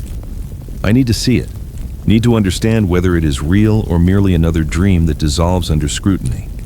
Need to learn whether alternatives to domination can survive contact with reality or whether the Imperium is correct that only force maintains order. And if Tempest proves real, Demiurge asked, if you discover that cooperation without hierarchy is possible, then I return with knowledge that could transform everything, that could show us path toward empire based on consent rather than conquest. That could prove Nazarick's power serves higher purpose than its own perpetuation. He paused, considering implications that frightened him precisely because they suggested everything he had built might need to be reimagined. But if Tempest proves false, if it is lie or trap or paradise that cannot be replicated, then I return knowing we must forge our own path, must create systems that have never existed because we cannot rely on examples from civilizations that solved problems differently than ours. The weight of that responsibility settled across connection like physical force. These beings had been designed to follow, had been programmed for absolute loyalty. were being asked to develop capacity for independent judgment that contradicted their fundamental nature, and they were trying, genuinely attempting to grow beyond their original parameters into something unprecedented. Continue the silent order's work. Ainz commanded, his voice carrying authority that transcended distance. Maintain Nazarik's defensive capabilities, but do not deploy them aggressively. Build influence through mercy rather than conquest. And most importantly, learn to question whether what I command serves principles I taught or merely serves habit of obedience. Because when I return, I will need advisors who can tell me when I am wrong, not merely subordinates who execute flawed plans perfectly. It was responsibility more difficult than any combat, more challenging than any conquest, required transformation not of power, but of identity itself. We will not fail you, Albedo declared, her voice carrying absolute conviction. You already have not failed, Ainz corrected. Failure would have been not recognizing that you needed correction. Success is choosing to learn rather than merely choosing to obey. Everything else is simply process of becoming what we need to be rather than remaining what we were designed to be. The conversation continued for another hour, covering logistics and reports and 1,000 small details of Empire maintenance. But the crucial elements had been established. Nazarik understood that their master's absence served purpose beyond simple testing of loyalty, that his journey sought answers to questions they had not known they needed to ask, that his return would not merely restore old certainties, but would bring new challenges requiring capacities they were only beginning to develop. When the connection finally closed, when the barriers between spaces reasserted themselves, and Ainz stood alone in cargo bay wearing form of Zurin Ve. Once more, he felt exhaustion that transcended physical tiredness. The emotional labor of guiding beings toward growth they were not designed for, of admitting uncertainties to those who needed him, to be certain of asking perfection to learn imperfection. It was work that drained him in ways combat never had. But it was necessary work, perhaps the only work that truly mattered. Because power without wisdom led to outcomes like Eden 4. Perfection so complete, it became indistinguishable from death. And wisdom without power led to outcomes like the Imperium, understanding that change was needed but lacking capability to implement it. Only combination of power and wisdom, force and philosophy, strength and restraint could potentially create something worth building. Whether Tempest represented that combination remained to be seen. But the journey toward finding out had already transformed him in ways he could not fully articulate, had forced growth he had not anticipated, had proven that even gods could learn if they retained courage to admit they did not know everything. The door to the cargo bay opened. Lyra stood framed in corridor light, her expression suggesting she had guessed more of what transpired than Zurin's careful explanations could account for. "We dock at Tempest in 6 hours," she said quietly. "Whatever you were doing, whatever you were speaking to across impossible distances, I hope it was worth it. Because we're about to discover whether paradise is real or whether we've all been chasing fantasy that will kill us when we try to grasp it." "It was worth it," Ainz replied, allowing weariness to show in voice and posture, because Zurin Ve would be tired after whatever mysterious activity Lyra imagined he had been engaged in. "And regarding Tempest, whatever we find there will be real. The question is not whether it exists, but whether what exists matches what we need it to be." They walked together toward the common area where the rest of the crew waited. Behind them in cargo bay, now empty of presence that had briefly occupied 2 spaces simultaneously, faint traces of mana dissipated like smoke from extinguished candle. In Nazarik and throne room that had briefly held their master's image, the Guardians dispersed to their duties with renewed understanding of purpose. They would maintain the Empire, would continue operations that demonstrated mercy could be strength, would develop capacity for questioning even as they maintained capacity for absolute action. They would become what their master needed them to be, not merely weapons perfectly wielded, but beings capable of choosing when weapons should remain sheathed. It was transformation that would take decades to complete. That would require mistakes and corrections and constant struggle against programming that insisted obedience was sufficient virtue. But they had begun, and in that beginning lay seeds of empire that might transcend its own foundations. That might prove power could serve purposes beyond its own perpetuation. That might demonstrate that even beings designed for domination could learn mercy was not weakness, but achievement requiring strength beyond that needed for simple conquest. The universe continued its patient work of teaching those with power that power alone would never be sufficient. And for first time since Ainz's departure, the Guardians understood they were students in that lesson, rather than merely tools in its implementation. The future remained uncertain, Paradise might prove false, Tempest might disappoint, the journey toward wisdom might never reach satisfying conclusion. But they would continue, because continuation itself was the point. Because the search for better answers mattered more than the comfort of accepted certainties. Because growth, however painful and uncertain, was preferable to stagnation, however perfect and secure. In darkness between stars and throne rooms and cargo bays and hearts of beings who struggled to become more than their design, intended change accumulated like water finding cracks in stone. Slowly, invisibly, but with patience that eventually reshaped mountains into valleys where new rivers could flow. And in that reshaping lay hope that perhaps eventually power might learn to serve rather than merely command. That perhaps even gods could learn humility without losing divinity. That perhaps the universe contained space for alternatives to domination if being strong enough to dominate chose instead to cooperate. The docking at Tempest approached, and with it, answers to questions that had driven Ainz across light years and through transformations he could not have anticipated. Whatever those answers revealed, he would face them with understanding that learning was victory even when learning proved previous assumptions wrong. Especially when learning proved previous assumptions wrong. Because only beings capable of changing could adapt to a universe that changed around them. And only empire built on principles that transcended its founder could survive its founder's eventual absence. Nazarick had taken first steps toward becoming such an empire. Now came harder.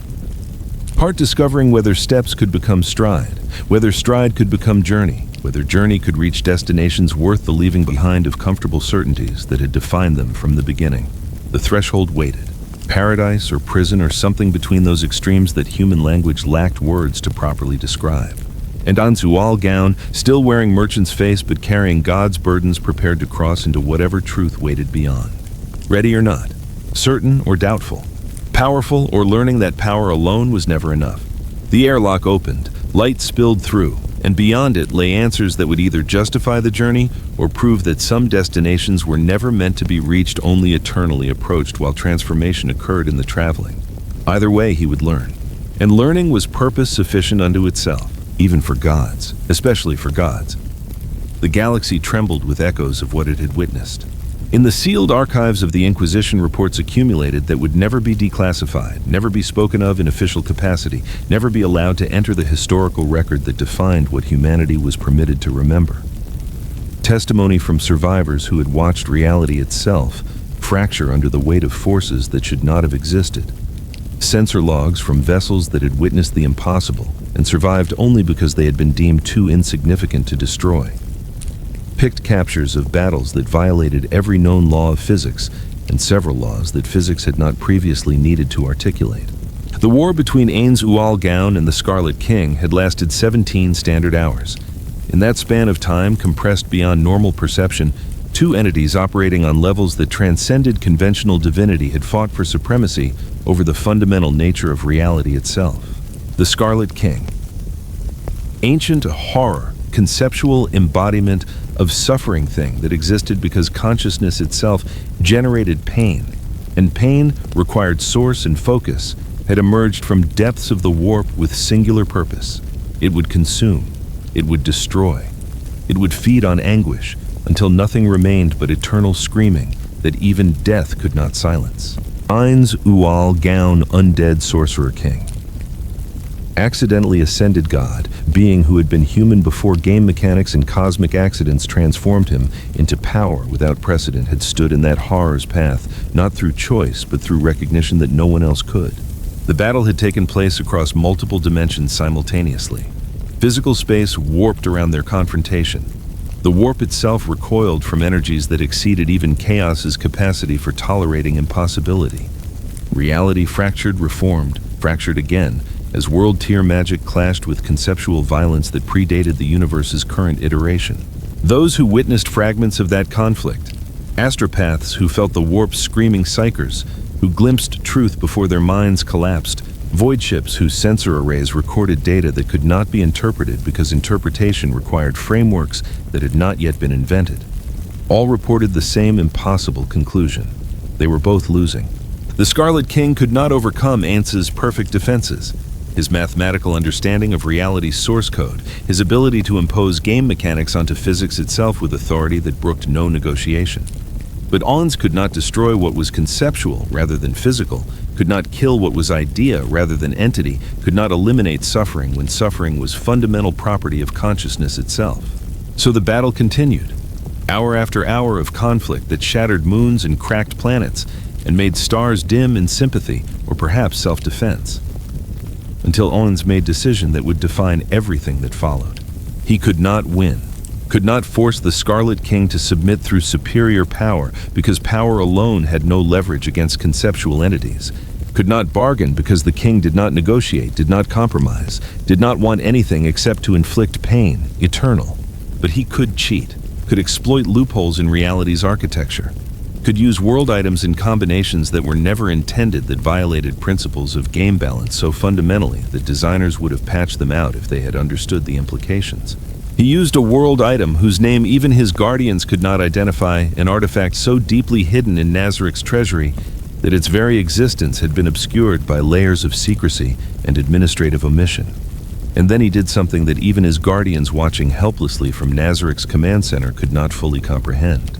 He merged with the Scarlet King, not fusion, not synthesis, not any normal combination of entities. Instead, he used his own consciousness as prison, wrapped himself around the king like cage made of mathematics and will, an absolute refusal to allow suffering to continue unchecked. He became the containment vessel, became the lock in the cell and the guard simultaneously.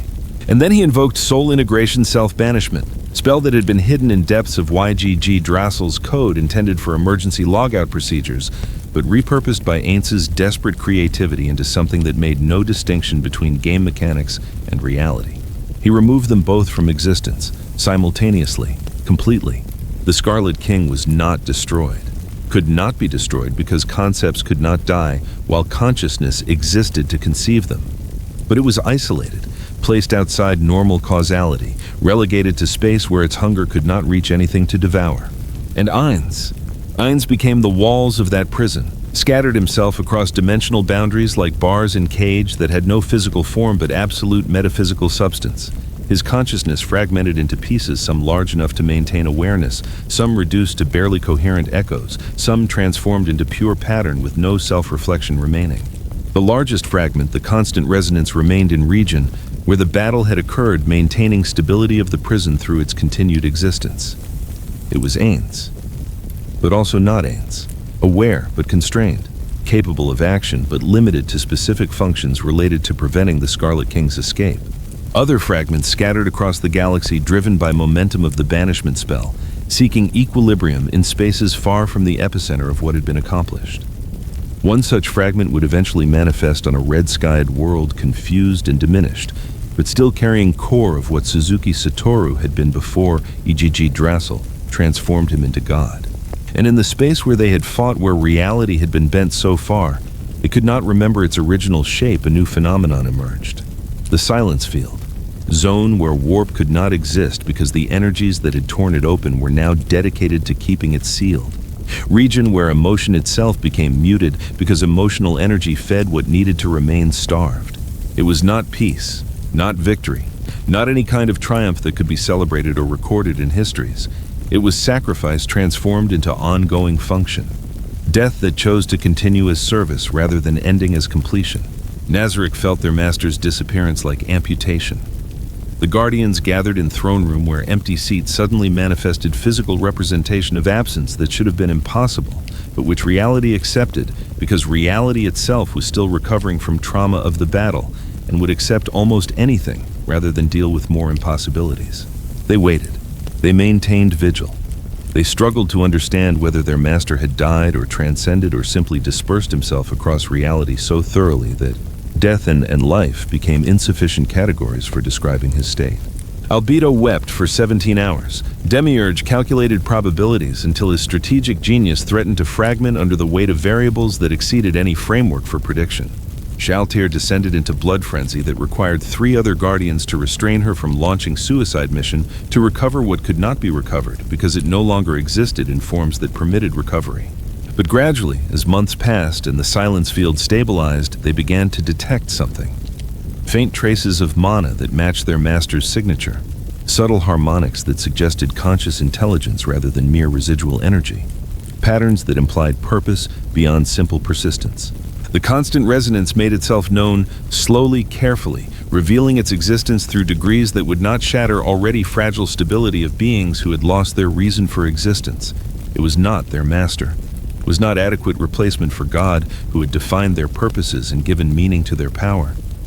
But it was fragment, echo, proof that some part of Ainz remained even after sacrifice that should have consumed him utterly. It could not lead them as Ainz had led, could not provide guidance on matters beyond maintenance of the silence field and prevention of the Scarlet King's escape, but it could observe, could intervene in moments of absolute necessity, could serve as reminder that their master had not abandoned them but had transformed into function that served entire galaxy rather than merely serving Nazarek's interests. The Guardians adapted as well as beings designed for absolute obedience, could adapt when obedience's object had dissolved into principle rather than person.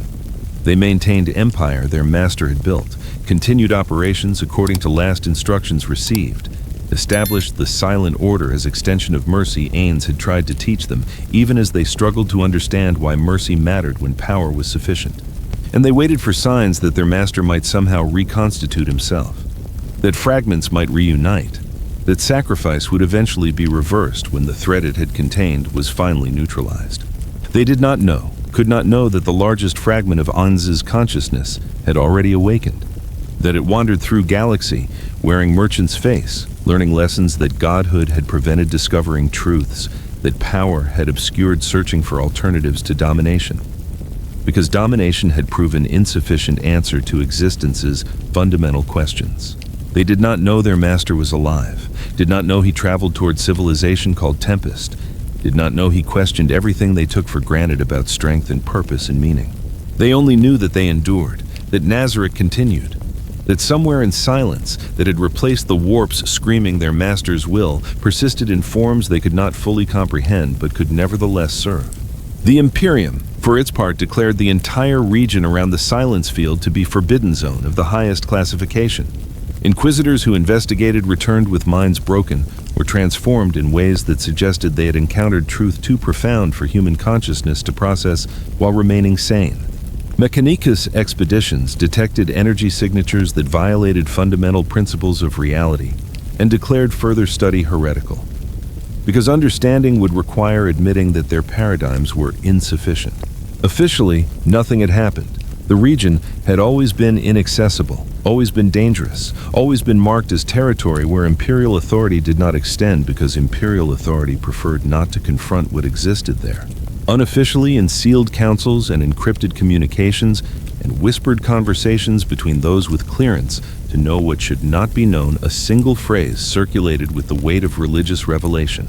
A god died to save us, and in dying created something that might be more important than any god could be.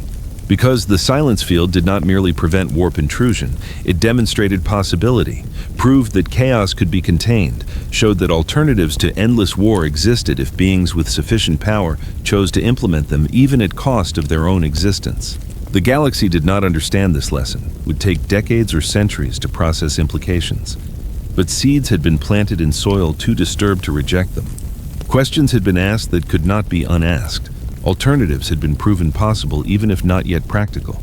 And somewhere in darkness between stars, a fragment of God who had chosen sacrifice over triumph, prepared to discover whether redemption was possible for beings who possessed power absolute but lacked wisdom to wield it for purposes beyond power's own perpetuation. The journey had begun 3 months ago when Ainz Ooal Gown had chosen to become prison rather than victor. But the journey's purpose would only become clear when that same being reconstituted in form that remembered humanity beneath divinity's weight learned what paradise looked like when built by those who valued cooperation over conquest. Tempest waited. Nazareth endured. The Scarlet King remained contained behind walls built from a consciousness that refused to accept that suffering was inevitable. And in the silence that followed the war's ending, new patterns began to emerge. New possibilities took shape. New destinies became achievable for beings who learned to question whether what they had always done was what they should continue doing. The universe watched, patient and vast and utterly indifferent to individual desires, but shaped nonetheless by choices made by those with power, sufficient to impose choice upon reality itself. Change was coming, slowly, invisibly, but with certainty that geological processes demonstrated inevitable not through force, but through persistence that transcended any resistance. And now finally, the pieces were moving toward convergence. Fragments of consciousness scattered across stars began, journey toward reunion that would require transformation before restoration proved possible. And now finally, the pieces were moving toward convergence, toward answers that would either justify sacrifice or prove that some prices were too high, even when alternatives were worse. The story proper was about to begin, and in beginning, all previous certainties would be tested against realities that gave no consideration to what beings believed should be true. Only what could be proven through trial and transformation and refusal to accept that present was all that future could become. The silence was ending, not with noise, not with violence, but with quiet question that would prove more transformative than any declaration. What if we tried something different? That question, simple and profound, would reshape everything. Starting now.